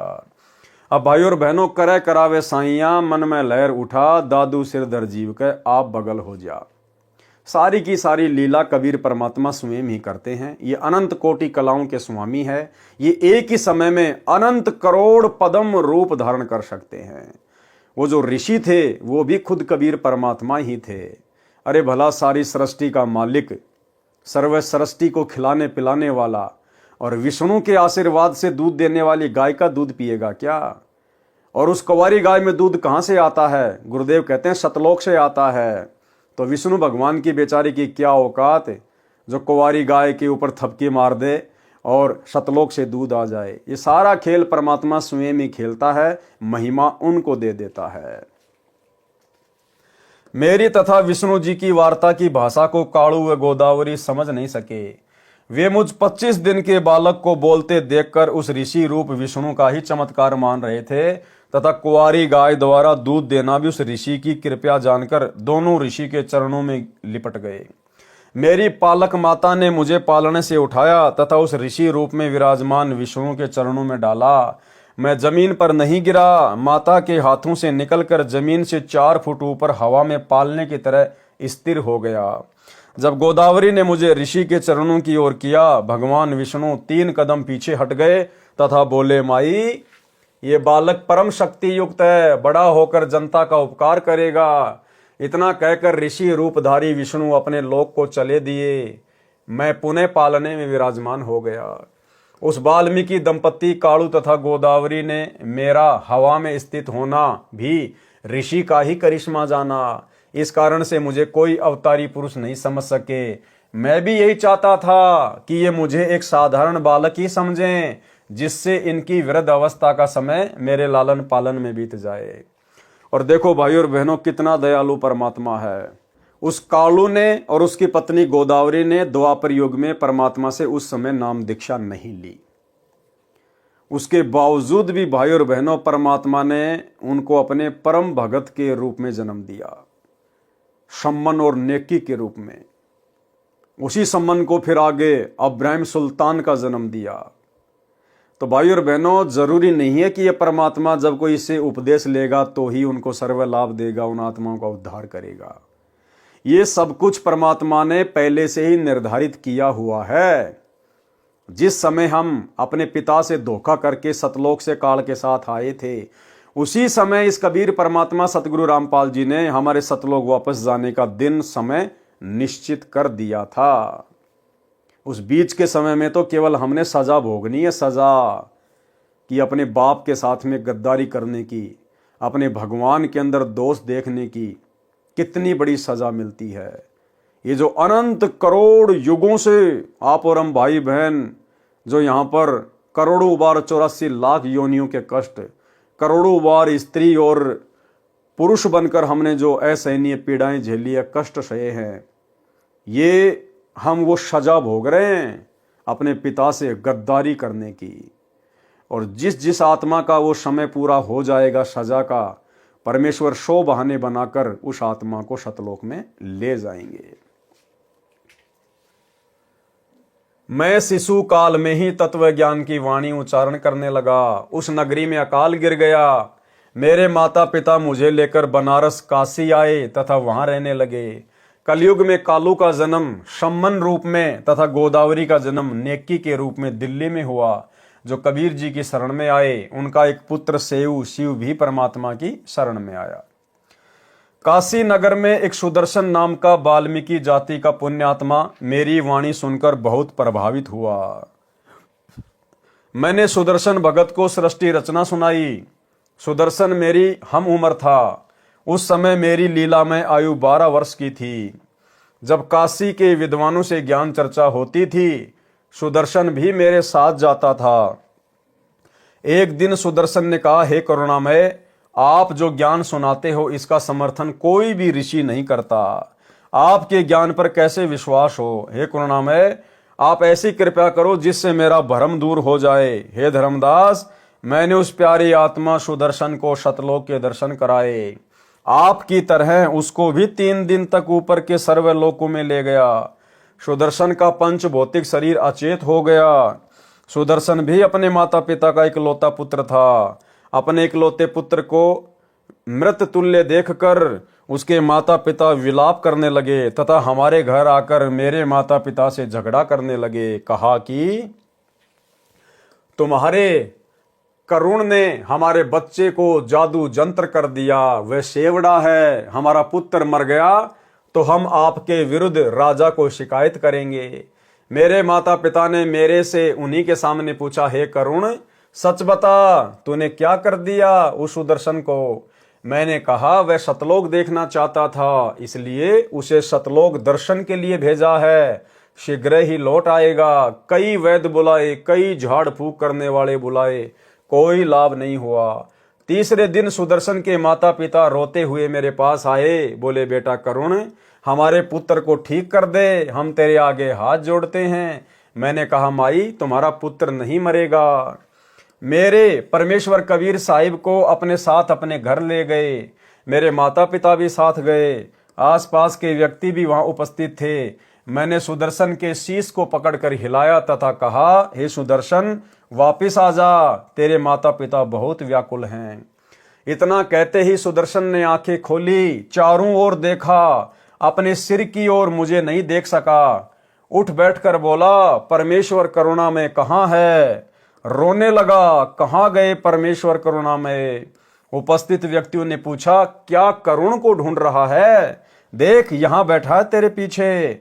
मुझे देखते ही चरणों में शीश रखकर विलाप करने लगा तथा रोता हुआ बोला, हे काशी के रहने वालों, ये पूर्ण परमात्मा है। ये सर्व सृष्टि रचनहार अपने शहर में विराजमान है। आप इसे नहीं पहचान रहे।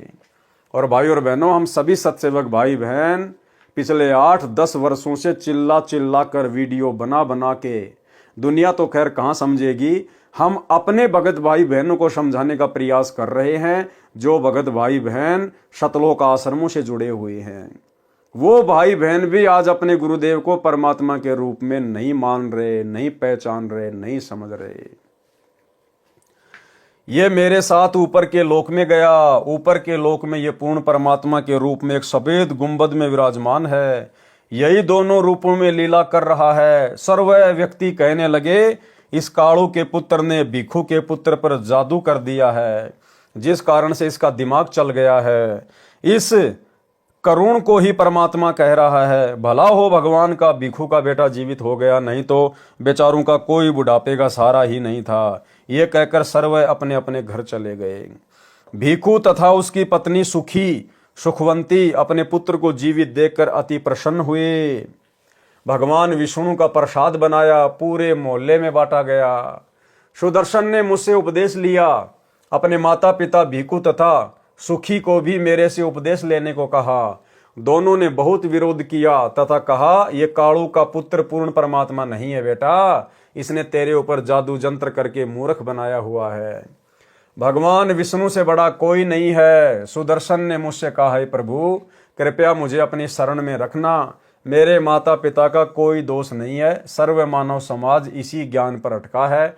जिस पर आपकी कृपा होगी केवल वही आपको जान व मान सकता है। जिस पर आपकी कृपा होगी केवल वही आपको जान व मान सकता है। तो भाई और बहनों, सत्कर्म मान लेना इस कलयुग की बिचली पीढ़ी में केवल साध संगति से जुड़े हुए सत्सेवक भाई बहनों के ऊपर ही कबीर परमेश्वर सतगुरु रामपाल जी की असीम दया और कृपा हुई है, जो गुरुदेव ने हम सत्सेवकों से अपनी पहचान करवाई है। हम उनको पहचान गए हैं, जान गए हैं। अन्यथा शतलोक आश्रमों से जुड़े हुए भाई बहन केवल उन्हें अपना गुरु मानते हैं, केवल एक मानुष मानते हैं, माँ के गर्भ से जन्म लेकर आया हुआ व्यक्ति। जिस पर आपकी कृपा होगी केवल वही आपको जान व मान सकता है। इस काल ब्रह्म ने तो पूरे विश्व ब्रह्मा विष्णु शिव सहित को भ्रमित किया हुआ है। हे धर्मदास, सुदर्शन भगत ने काल के जाल को समझकर सच्चे मन से मेरी भक्ति की तथा मेरा साक्षी बना कि पूर्ण परमात्मा कोई अन्य है जो ब्रह्मा विष्णु तथा शिव से भिन्न तथा अधिक शक्तिशाली है। हे धर्मदास, पांडवों की अश्वमेघ यज्ञ को जिस सुदर्शन द्वारा संपूर्ण की गई कथा आप सुनते हो, ये वही सुदर्शन वाल्मीकि मेरा शिष्य था। द्वापर युग में मैं 404 वर्ष तक करुणामय शरीर में लीला करता रहा तथा सह शरीर सतलोक चला गया। फिर धर्मदास जी ने प्रसन्न किया।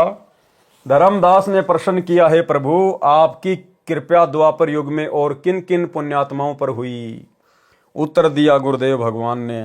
कबीर परमेश्वर कबीर देव ने कहा, द्वापर युग में एक चंद्र विजय नामक राजा की रानी इंद्रमती को पार किया तथा राजा चंद्र विजय पर भी कृपा की। परमेश्वर कबीर जी द्वारा बताई रानी इंद्रमती को पार करने वाली कथा लेखक संत रामपाल दास जी महाराज के शब्दों में। द्वापर युग में इंद्रमती को शरण में लेना। द्वापर युग में चंद्र विजय नाम का एक राजा था। उसकी पत्नी इंद्रमती बहुत ही धार्मिक प्रवृत्ति की औरत थी। संत महात्माओं का बहुत आदर किया करती थी। उसने एक गुरुदेव भी बना रखा था। उनके गुरुदेव ने बताया था कि बेटी, साधु संतों की सेवा करनी चाहिए, संतों को भोजन खिलाने से बहुत लाभ होता है। एकादशी का व्रत, मंत्र के जाप आदि साधनाएं जो गुरुदेव ने बताई थी, उस भगवत भक्ति में रानी बहुत दृढ़ता से लगी हुई थी। गुरुदेव ने बताया था कि संतों को भोजन खिलाया करेगी तो तू आगे भी रानी बन जाएगी और तुझे स्वर्ग प्राप्ति होगी। रानी ने सोचा कि प्रतिदिन एक संत को भोजन अवश्य खिलाया करूंगी। उसने यह प्रतिज्ञा मन में ठान ली कि मैं खाना बाद में खाया करूंगी, पहले संत को खिलाया करूंगी। इससे मुझे याद बनी रहेगी, कहीं मुझे भूल ना पड़ जाए। रानी प्रतिदिन पहले एक संत को भोजन खिलाती, फिर स्वयं खाती। वर्षों तक ये क्रम चलता रहा। एक समय हरिद्वार में कुंभ के मेले का संयोग हुआ। जितने भी त्रिगुण माया के उपासक संत थे, यानी ब्रह्मा विष्णु महेश के जितने भी उपासक संत थे, सभी गंगा में स्नान के लिए पर भी लेने के लिए प्रस्थान कर गए। इस कारण से कई दिन रानी को भोजन कराने के लिए कोई संत नहीं मिला। रानी इंद्रमती ने स्वयं भी भोजन नहीं किया। चौथे दिन अपनी बांदी से कहा कि बांदी, देख ले कोई संत मिल जाए तो, नहीं तो आज तेरी मालकिन जीवित नहीं रहेगी। चाहे मेरे प्राण निकल जाएं, परंतु मैं खाना नहीं खाऊंगी। वह दीन दयाल कबीर परमेश्वर अपने पूर्व वाले भगत को शरण में लेने के लिए न जाने क्या कारण बना देता है। बांदे ने ऊपर अटारी पर चढ़कर देखा कि सामने से एक सफेद कपड़े पहने एक संत आ रहा था। द्वापर युग में परमेश्वर कबीर करुणामय नाम से आए थे। बांदी नीचे आई और रानी से कहा कि एक व्यक्ति है जो साधु जैसा नजर आता है। रानी ने कहा कि जल्दी से बुला ला। बांदी महल से बाहर गई तथा प्रार्थना की कि साहेब, आपको हमारी रानी ने याद किया है। करुणामय साहब ने कहा कि रानी ने मुझे क्यों याद किया है, मेरा और रानी का क्या संबंध है। नौकरानी ने सारी बात बताई। करुणामय कबीर साहिब ने कहा कि रानी को आवश्यकता पड़े तो यहाँ आ जाए, मैं यहाँ खड़ा हूँ, तू बांदी और वो रानी। मैं वहाँ जाऊँ और यदि वह कह दे कि तुझे किसने बुलाया था या उसका राजा ही कुछ कह दे, बेटी, संतों का अनादर बहुत पापदायक होता है। बांदी फिर वापस आई और रानी से सब वार्ता कह सुनाई। तब रानी ने कहा कि बांदी मेरा हाथ पकड़ और चल। जाते ही रानी ने दंडोत प्रणाम करके प्रार्थना की कि हे परवरदिगार, चाहती तो ये हूं कि आपको कंधे पर बैठा लूं। करुणामय साहिब ने कहा, बेटी मैं यही देखना चाहता था कि तेरे में कोई श्रद्धा भी है या वैसे ही भूखी मर रही है। रानी ने अपने हाथों खाना बनाया। करुणामय रूप में आए कबीर देव ने कहा कि मैं खाना नहीं खाता, मेरा शरीर खाना खाने का नहीं है। तो रानी ने कहा कि मैं भी खाना नहीं खाऊंगी। करुणामय साहिब जी ने कहा कि ठीक है बेटी, लाओ खाना खाते हैं, क्योंकि समर्थ उसी को कहते हैं जो चाहे सो करे। करुणामय साहिब ने खाना खा लिया। फिर रानी ने पूछा कि जो ये तू साधना कर रही है ये तेरे को किसने बताई है? रानी ने कहा कि मेरे गुरुदेव ने आदेश दिया है। कबीर साहिब ने पूछा, क्या आदेश दिया है तेरे गुरुदेव ने? इंद्रमती ने कहा कि विष्णु महेश की पूजा, एकादशी का व्रत, तीर्थ भ्रमण, देवी पूजा, श्राद्ध निकालना, मंदिर में जाना, संतों की सेवा करना। करुणाओं में कबीर साहिब ने कहा कि जो साधना तेरे गुरुदेव ने दी है तेरे को जन्म और मृत्यु तथा स्वर्ग, नरक व 84 लाख योनियों के कष्ट से मुक्ति प्रदान नहीं कर सकती। रानी ने कहा कि महाराज जी, जितने भी संत हैं अपनी अपनी प्रभुता आप ही बनाने आते हैं, मेरे गुरुदेव के बारे में कुछ नहीं कहोगे, मैं चाहे मुक्त हूं या ना हूं। करुणा में कबीर साहिब ने सोचा कि इस भोले जीव को कैसे समझाएं। इन्होंने तो पूंछ पकड़ ली, उसको छोड़ ही नहीं सकते, मर सकते हैं। करुणा में साहिब ने कहा कि बेटी वैसे तो तेरी इच्छा है, मैं निंदा नहीं कर रहा। क्या मैंने आपके गुरुदेव को गाली दी है या कोई बुरा कहा है? मैं तो भक्ति मार्ग बता रहा हूं कि ये भक्ति शास्त्र विरुद्ध है, तुझे पार नहीं होने देगी और नहीं तेरा कोई आने वाला कर्म दंड कटेगा। और सुन ले, आज से तीसरे दिन तेरी मृत्यु हो जाएगी। न तेरा गुरु बचा सकेगा और न तेरी ये नकली साधना बचा सकेगी। जब मरने की बारी आती है फिर जीव को डर लगता है, वैसे तो नहीं मानता। रानी ने सोचा कि संत झूठ नहीं बोलते, कहीं ऐसा ना हो कि मैं तीसरे दिन ही मर जाऊं। इस डर से करुणामय साहिब से पूछा कि साहिब क्या मेरी जान बच सकती है? कबीर साहिब करुणामय ने कहा कि बच सकती है, अगर तू मेरे से उपदेश लेगी, मेरी शिष्या बनेगी, पिछली पूजाएं त्यागेगी, तब तेरी जान बचेगी। इंद्रमती ने कहा, मैंने सुना है कि गुरुदेव नहीं बदलना चाहिए, पाप लगता है। कबीर साहिब करुणामय ने कहा कि नहीं पुत्री, ये भी तेरा भ्रम है। एक डॉक्टर से औषधि न लगे तो क्या दूसरे से नहीं लेते? एक 5वीं कक्षा का अध्यापक होता है, फिर एक उच्च कक्षा का अध्यापक होता है। बेटी अगली कक्षा में जाना होगा, क्या सारी उम्र 5वीं कक्षा में ही लगी रहेगी? इसको छोड़कर जाना पड़ेगा। तू अब आगे की पढ़ाई पढ़, मैं पढ़ाने आया हूं। वैसे तो नहीं मानती, परंतु मृत्यु दिखने लगी कि संत कह रहा है तो कहीं बात ना बिगड़ जाए। ऐसा विचार करके इंद्रमती ने कहा कि जैसे आप कहोगे मैं वैसे ही करूंगी। करुणा में कबीर साहिब ने उपदेश दिया, कहा कि तीसरे दिन मेरे रूप में काल आएगा, तू उससे बोलना मत। जो मैंने नाम दिया है 2 मिनट तक इसका जाप करना, 2 मिनट के बाद उसको देखना है, उसके बाद सत्कार करना है। वैसे तो गुरुदेव आए तो अति शीघ्र चरणों में गिर जाना चाहिए, ये मेरा केवल इस बार आदेश है। रानी ने कहा ठीक है जी। रानी को तो चिंता बनी हुई थी, श्रद्धा से जाप कर रही थी। कबीर साहिब करुणामय साहिब का रूप बनाकर गुरुदेव रूप में काल आया। अब भाई और बहनों, इस विषय में दास पहले बहुत सारे वीडियो बना चुका है कि कबीर परमेश्वर जी के रूप में काल कभी भी धरती पे नहीं आ सकता। कभी भी वो हमारे पूज्य गुरुदेव सतगुरु रामपाल जी का रूप नहीं बना सकता, क्योंकि वर्तमान में जो रूप धरती पर आप जी देख रहे हैं सतगुरु रामपाल जी का, ये इनका वास्तविक रूप है, शतलोकी रूप है, और काल इनका पुत्र है। काल कभी भी अपने बाप का रूप नहीं बना सकता। लेकिन आज से पहले परमात्मा जिन जिन रूपों में प्रकट हुए हैं, कभी अपने पुत्र जोगजीत के रूप में, कभी सहजदास के रूप में, कभी ज्ञानी के रूप में, इसलिए काल वो रूप बना सकता है, वो अपने भाई का रूप बना सकता है, क्योंकि काल ने जोगजीत का रूप धारण करने का वरदान ले रखा है। जब प्रथम बार कबीर परमात्मा काल की तपतशिला पर आए, काल के साथ में भेंट हुई, तो कबीर परमात्मा अपने पुत्र जोगजीत के रूप में आए थे। तो बहुत सारी वार्ता हुई, गुरुदेव ने हमें अनेकों बार बताई है। उनमें से एक वचन काल ने यह भी मांगा था कि हे परमात्मा, हे भाई, आप मुझे आज्ञा दो कि मैं आपका रूप बना सकूं। तो परमेश्वर ने कहा कि तथास्तु, आप मेरा रूप बना सकते हो। तो जो रूप परमात्मा काल के सामने बना के आते हैं अपने पुत्रों का, वो रूप काल बना सकता है, उसने वरदान मांग रखा है, लेकिन अपने बाप का रूप नहीं बना सकता। सुनिए छोटा सा सत्संग। दो अक्के अक बचन भर लो, बचन भर लिया, भर लियो भाई।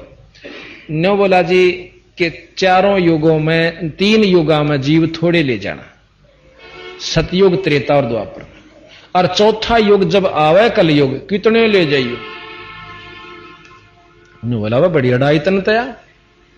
अच्छा भाई कोई बात नहीं। दूसरा यह है कि मैं आपका रूप बना सकूं, मैंने ये आज्ञा दे दो। अग बना लिए, तेरे रूप तक की आंट लागेगी। मेरे अंश के पास जिस पास नाम होगा, तेरा रूप रह ही नहीं सकता उसके आगे। तो फिर और एक और कहा कि आप जब जाओ ना मृत मंडल में, तो एक जगन्नाथ के मंदिर को बनवाइयो, क्योंकि वो काल समुद्र नहीं बनन देगा। मेरा अंश कृष्ण रूप में जाएगा, कृष्ण बौद्ध रूप में, और अपना मंदिर बनवाओगा, पर समुद्र नहीं बनन देगा। बनवा दूंगा भाई। फिर कहते हैं कि त्रेता युग में समुद्र पर पुल बंधवाइयो। अकाछे पंगे पाए रहते थे। तो भाई और बहनों, वीडियो आपने सुना। जिस समय द्वापर युग में परमात्मा ने रानी इंद्रमती को अपनी शरण में लिया था, जिस रूप में वो गए थे, उस समय भाई और बहनों परमात्मा का रूप काल ने नहीं बनाया था। केवल इंद्रमती को डरा धमकाकर अपनी शरण में लेने के लिए सारा खेल परमात्मा ने खेला था। आवाज लगाई इंद्रमती, इंद्रमती। उसको तो पहले ही डर था, सुमरण करती रही, काल की तरफ नहीं देखा। 2 मिनट के बाद जब देखा तो काल का स्वरूप बदल गया। काल का ज्यों का त्यों चेहरा दिखाई देने लगा। करुणा में साहिब का स्वरूप नहीं रहा। जब काल ने देखा कि तेरा तो स्वरूप ही बदल गया, वह जान गया कि इसके पास कोई शक्ति युक्त मंत्र है। ये कहकर चला गया कि तुझे फिर देखूंगा। अब तो बच गई। रानी बहुत खुश हुई, फूली नहीं समाई। कभी अपनी बांदियों को कहने लगी कि मेरी मृत्यु होनी थी, मेरे गुरुदेव ने मुझे बचा लिया। राजा के पास गई तथा कहा कि आज मेरी मृत्यु होनी थी, मेरे गुरुदेव ने रक्षा कर दी, मुझे लेने के लिए काल आया था। राजा ने कहा कि तू ऐसे ही ड्रामे करती रहती है, काल आता तो क्या तुझे छोड़ जाता? ये संत वैसे बहका देते हैं, अब इस बात को वह कैसे माने। खुशी खुशी में रानी लेट गई। कुछ देर के बाद सर्प बनकर काल फिर आया और रानी को डस लिया। जो ही सर्प ने डसा, रानी को पता चल गया। रानी जोर से चिल्लाई, मुझे सांप ने डस लिया। नौकर भागे। देखते देखते एक मोरी पानी निकालने का छोटा छिद्र में से वह सर्प घर से बाहर निकल गया। अपने गुरुदेव को पुकार कर रानी बेहोश हो गई। करुणा में कबीर साहिब वहां प्रकट हो गए। लोगों को दिखाने के लिए मंत्र बोला। वे तो बिना मंत्र भी जीवित कर सकते हैं, किसी जंत्र मंत्र की आवश्यकता नहीं है। इंद्रमती को जीवित कर दिया। रानी ने बड़ा शुक्र मनाया कि हे बंदी छोड़, यदि आज आपकी शरण में नहीं होती तो मेरी मृत्यु हो जाती। भाई और बहनों, इस घटना को जन्म देकर ऐसी लीला करके परमात्मा ने इंद्रमती को भक्ति मार्ग पर दृढ़ कर दिया। साहिब ने कहा कि इंद्रमती, इस काल को मैं तेरे घर में घुसने भी नहीं देता और यह तेरे ऊपर हमला भी नहीं करता, परंतु तुझे विश्वास नहीं होता। तू ये सोचती कि मेरे ऊपर कोई आपत्ति नहीं आनी थी, गुरुजी ने मुझे बहकाकर नाम दे दिया, इसलिए तेरे को थोड़ा सा झटका दिखाया है। क्या कह रहे परमात्मा? इसलिए तेरे को थोड़ा सा झटका दिखाया है। यानी परमेश्वर ने जानबूझकर काल का रूप बनाकर, सर्प का रूप बनाकर वो लीला की थी। नहीं तो बेटी तेरे को विश्वास नहीं होता। धर्मदास यहां घना अंधेरा, बिन परचे यानी शक्ति प्रदर्शन, जीव यम का चेहरा। तो परमेश्वर ने जानबूझकर शक्ति का प्रदर्शन किया था। अन्यथा अगर जोगजीत का भी रूप ये काल बनाएगा तो भाई और बहनों ये त्रिकुटी पे बनाएगा। त्रिकुटी से पहले ये कुछ नहीं करता, जीव को नहीं छेड़ता। ये त्रिकुटी पर रूप बनाएगा, वहां पे ठगेगा। ये कबीर साहिब करुणामय ने कहा कि अब जब मैं चाहूंगा तब तेरी मृत्यु होगी। गरीबदास जी कहते हैं कि गरीब काल डरे करतार से, जय जय जय जगदीश, जोरा जोरी झाड़ती पगरज डारे शीस। ये काल कबीर परमेश्वर से डरता है और ये मौत कबीर साहिब के जूते झाड़ती है, अर्थात नौकर तुल्य है। फिर उस धूल को अपने सिर पर लगाती है कि आप जिसको मारने का आदेश दोगे उसके पास जाऊंगी, नहीं मैं नहीं जाऊंगी। अब बताओ ये मौत कितनी डरती है और ये काल कितना डरता है परमात्मा से, फिर भला ये परमात्मा का रूप कैसे बना लेगा। इसलिए वर्तमान में सतगुरु रामपाल जी अपने वास्तविक सतलोकी रूप में हैं और इनका रूप भाई ये काल ना तो यहां बना सकता ना त्रिकुटी पे बना सकता। गरीब काल जो पीसना जोरा है पणिहार, ये दो असल मजूर हैं मेरे साहिब के दरबार। ये काल जो यहाँ का 21 ब्रह्मांड का भगवान ब्रह्म है, जो ब्रह्मा विष्णु महेश का पिता है, ये तो मेरे कबीर साहिब का आटा पीसता है। अब बताओ भगवान का आटा पीसने वाला कैसे भगवान का रूप बना लेगा। अर्थात पक्का नौकर है और जोरा यानी मौत मेरे कबीर साहिब का पानी भरती है, अर्थात एक विशेष नौकरानी है। ये दो असल मजूर मेरे साहिब के दरबार में हैं। कुछ दिनों के बाद करुणामय कबीर साहिब फिर आए, रानी इंद्रमती को शतनाम प्रदान किया। फिर कुछ समय के उपरांत करुणामय साहिब ने रानी इंद्रमती की अति श्रद्धा देखकर सारनाम दिया, परम पद की उपलब्धि करवाई।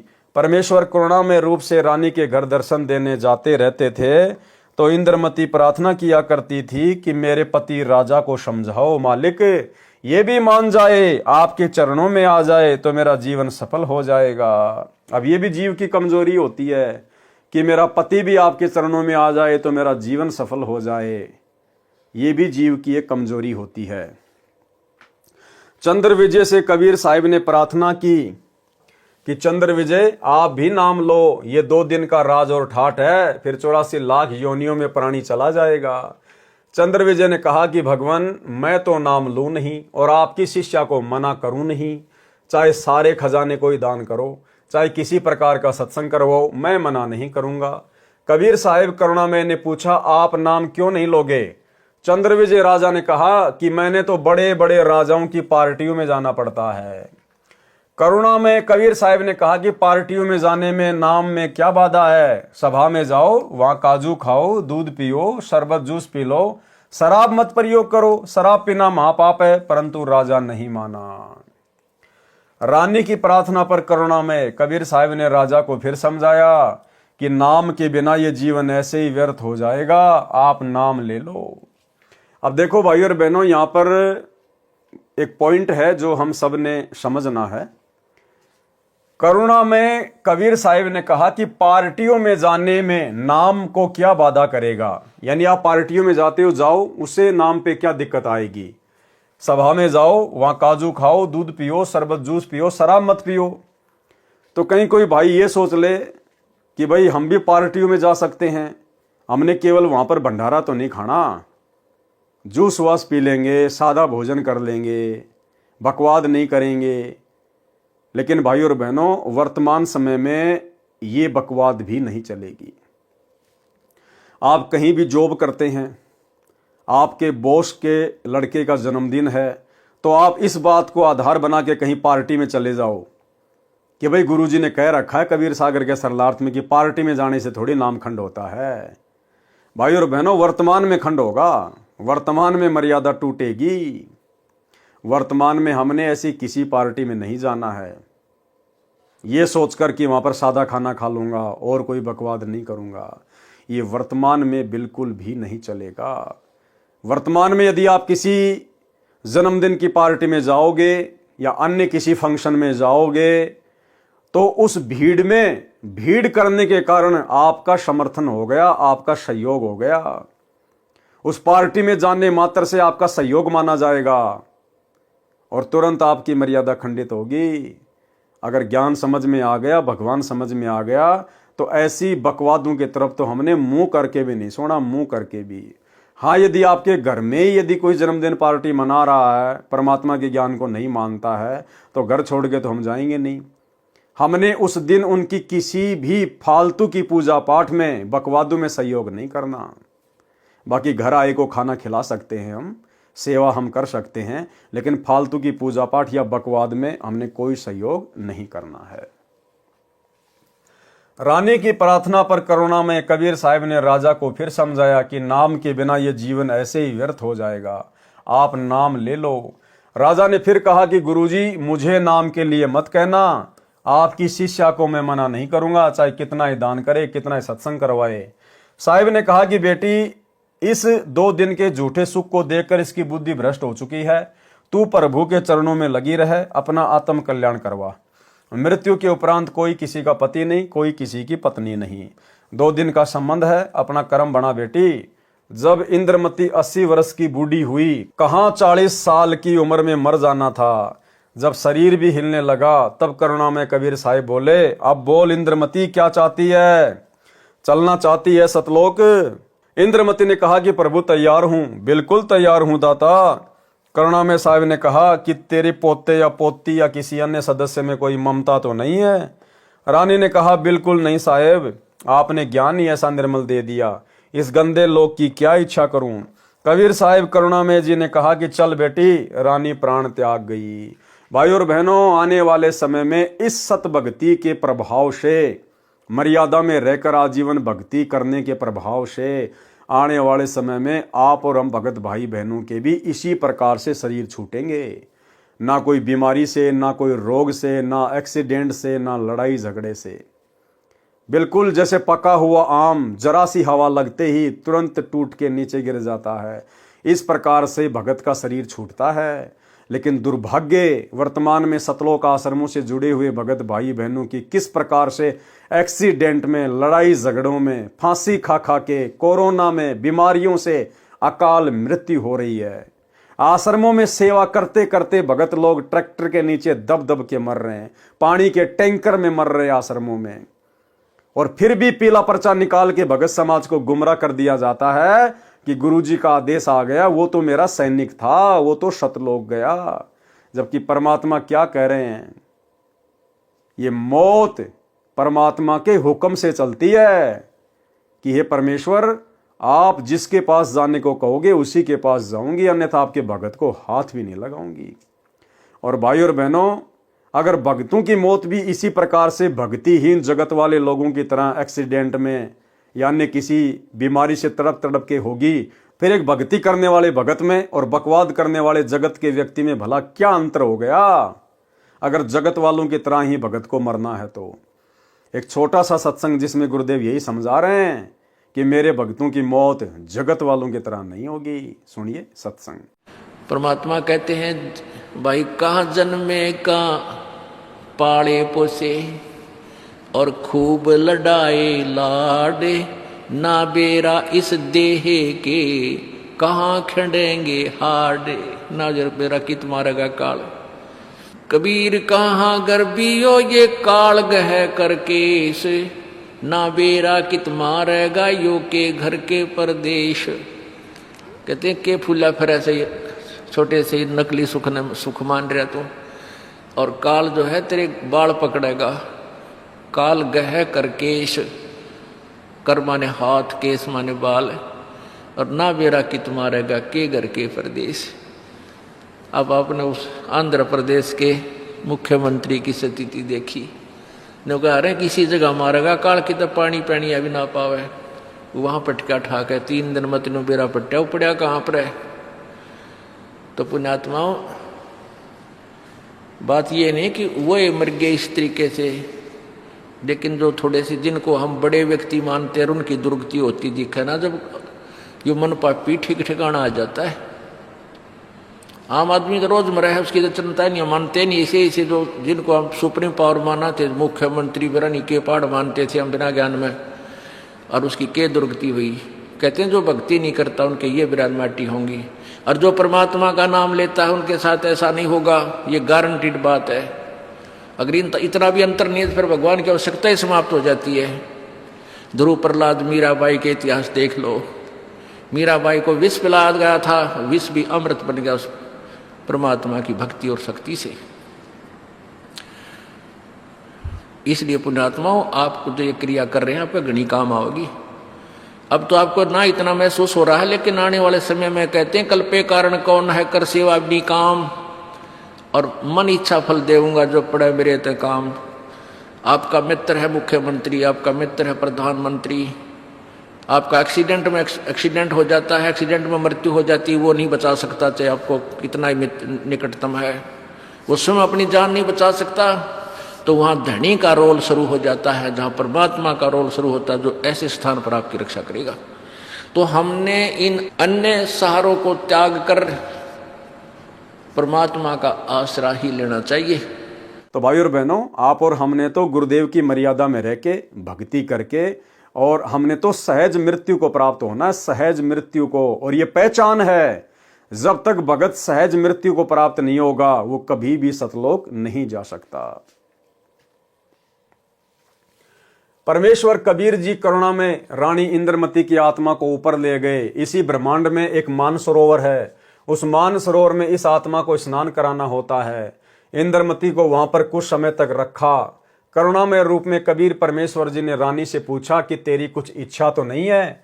यदि इच्छा रही तो दोबारा जन्म देना पड़ेगा। यदि मन में संतान व संपत्ति या पति पत्नी आदि की इच्छा थोड़ी सी भी रह गई तो आत्मा सतलोक नहीं जा सकती।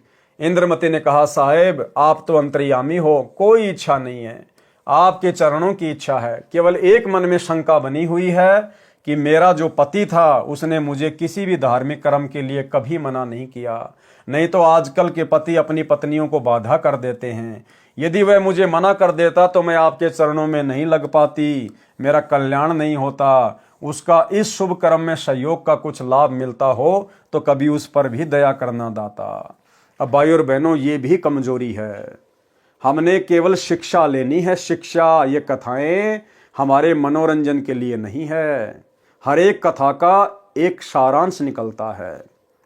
यदि वर्तमान में कलयुग की बिचली पीढ़ी में गुरुदेव के द्वारा इतना अनमोल गूढ़ ज्ञान परमाणु सहित देने के बावजूद भी यदि आप और हम भगत भाई बहनों की अंत काल में अगर इंद्रमती की तरह जरा भी अपने परिवार के किसी सदस्य में, पोता पोती में, पति पत्नी में, बेटा बेटी में, कार कोठी या संपत्ति में रह गई जरा सी भी, भले आप छुपा दो, भले आप ऊपरी मन से दिखावा करोगे नहीं परमात्मा, नहीं गुरुदेव मेरी कोई इच्छा नहीं है, लेकिन वो अंतर्यामी है, वो अंदर से देखेगा। और आप परमात्मा को झूठ बोलने के कारण, परमात्मा से छुपाने के कारण डबल दोषी हो जाओगे, डबल दोषी। इसलिए हम भगत भाई बहनों ने ज्ञान को आधार बनाकर यहाँ की किसी भी वस्तु में हमने कोई मोह अंत समय में नहीं लगाना है। केवल परमात्मा के चरण, केवल परमात्मा का सतलोक, केवल परमात्मा की भक्ति, यहां से पीछा छुटवाने का ही प्रयास करना है हमने। करुणामय जी ने देखा कि ये नादान इसके पीछे फिर अटक गई। साहेब बोले, ठीक है बेटी, अभी तू 2-4 वर्ष यहां रह। अब 2 वर्ष के बाद राजा भी मरने लगा, क्योंकि नाम ले नहीं रखा था। यम के दूत आए, राजा चौक में चक्कर खाकर गिर गया। यम के दूतों ने उसकी गर्दन को दबाया, राजा की टट्टी और पेशाब निकल गया। करुणा में कबीर परमेश्वर ने रानी को कहा कि देख तेरे राजा की क्या हालत हो रही है। वहां से कबीर परमेश्वर दिखा रहे हैं। तब रानी ने कहा कि देख लो दाता, यदि उसका भक्ति में सहयोग का कोई फल बनता हो तो दया कर लो। रानी को फिर भी थोड़ी सी ममता बनी थी। परमेश्वर कबीर करुणामय ने सोचा कि ये फिर कालजाल में फंसेगी। ये सोचकर मानसरोवर से वहां गए जहां राजा चंद्रविजय अपने महल में अचेत पड़ा था। यमदूत उसके प्राण निकाल रहे थे। कबीर परमेश्वर जी के आते ही यमदूत ऐसे आकाश में उड़ गए जैसे मुर्दे से गिद्ध उड़ जाते हैं। चंद्रविजय होश में आ गया।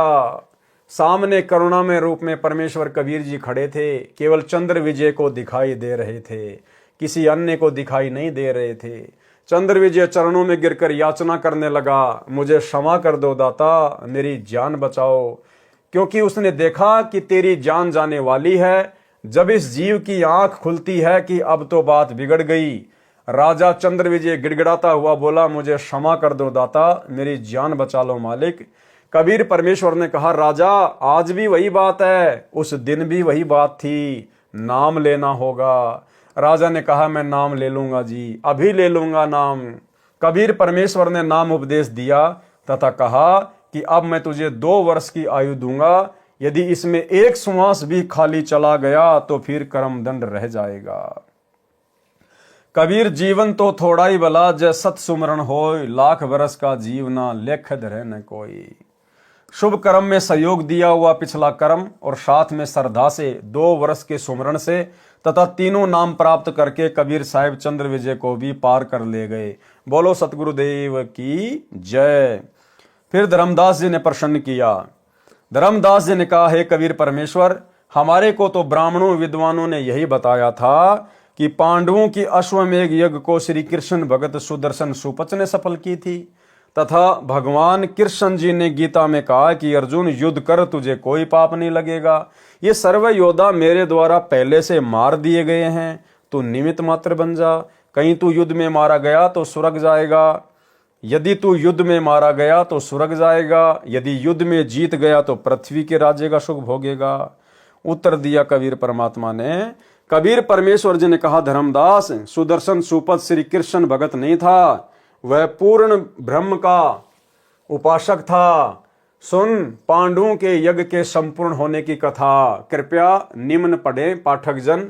परमेश्वर कबीर जी द्वारा बताया पांडव यज्ञ का प्रकरण, जो धर्मदास जी ने सप्तम वेद के पद्य भाग में लिखा है लेखक के शब्दों में। पांडवों की यज्ञ में सुपच सुदर्शन द्वारा शंख बजाना। अब भाइयों और बहनों, आज के वीडियो में हम केवल इतना ही लेंगे। कल रात्रि 8 बजे हम इस कथा को पांडवों के अश्वमेघ यज्ञ में सुपच सुदर्शन के रूप में, यानी अपने भगत के रूप में कबीर परमात्मा के द्वारा जाकर उनकी यज्ञ को सफल करना, इस प्रकरण को हम कल रात्रि 8 बजे लेंगे। तो आज के वीडियो में केवल इतना ही। कल रात्रि सभी भाई बहन फिर से लाइव जुड़िए। तब तक गुरुदेव भगवान हम सबको आज्ञा दें, इजाजत दें, आशीर्वाद दें। बंदी छोड़ सतगुरु रामपाल जी भगवान की जय हो।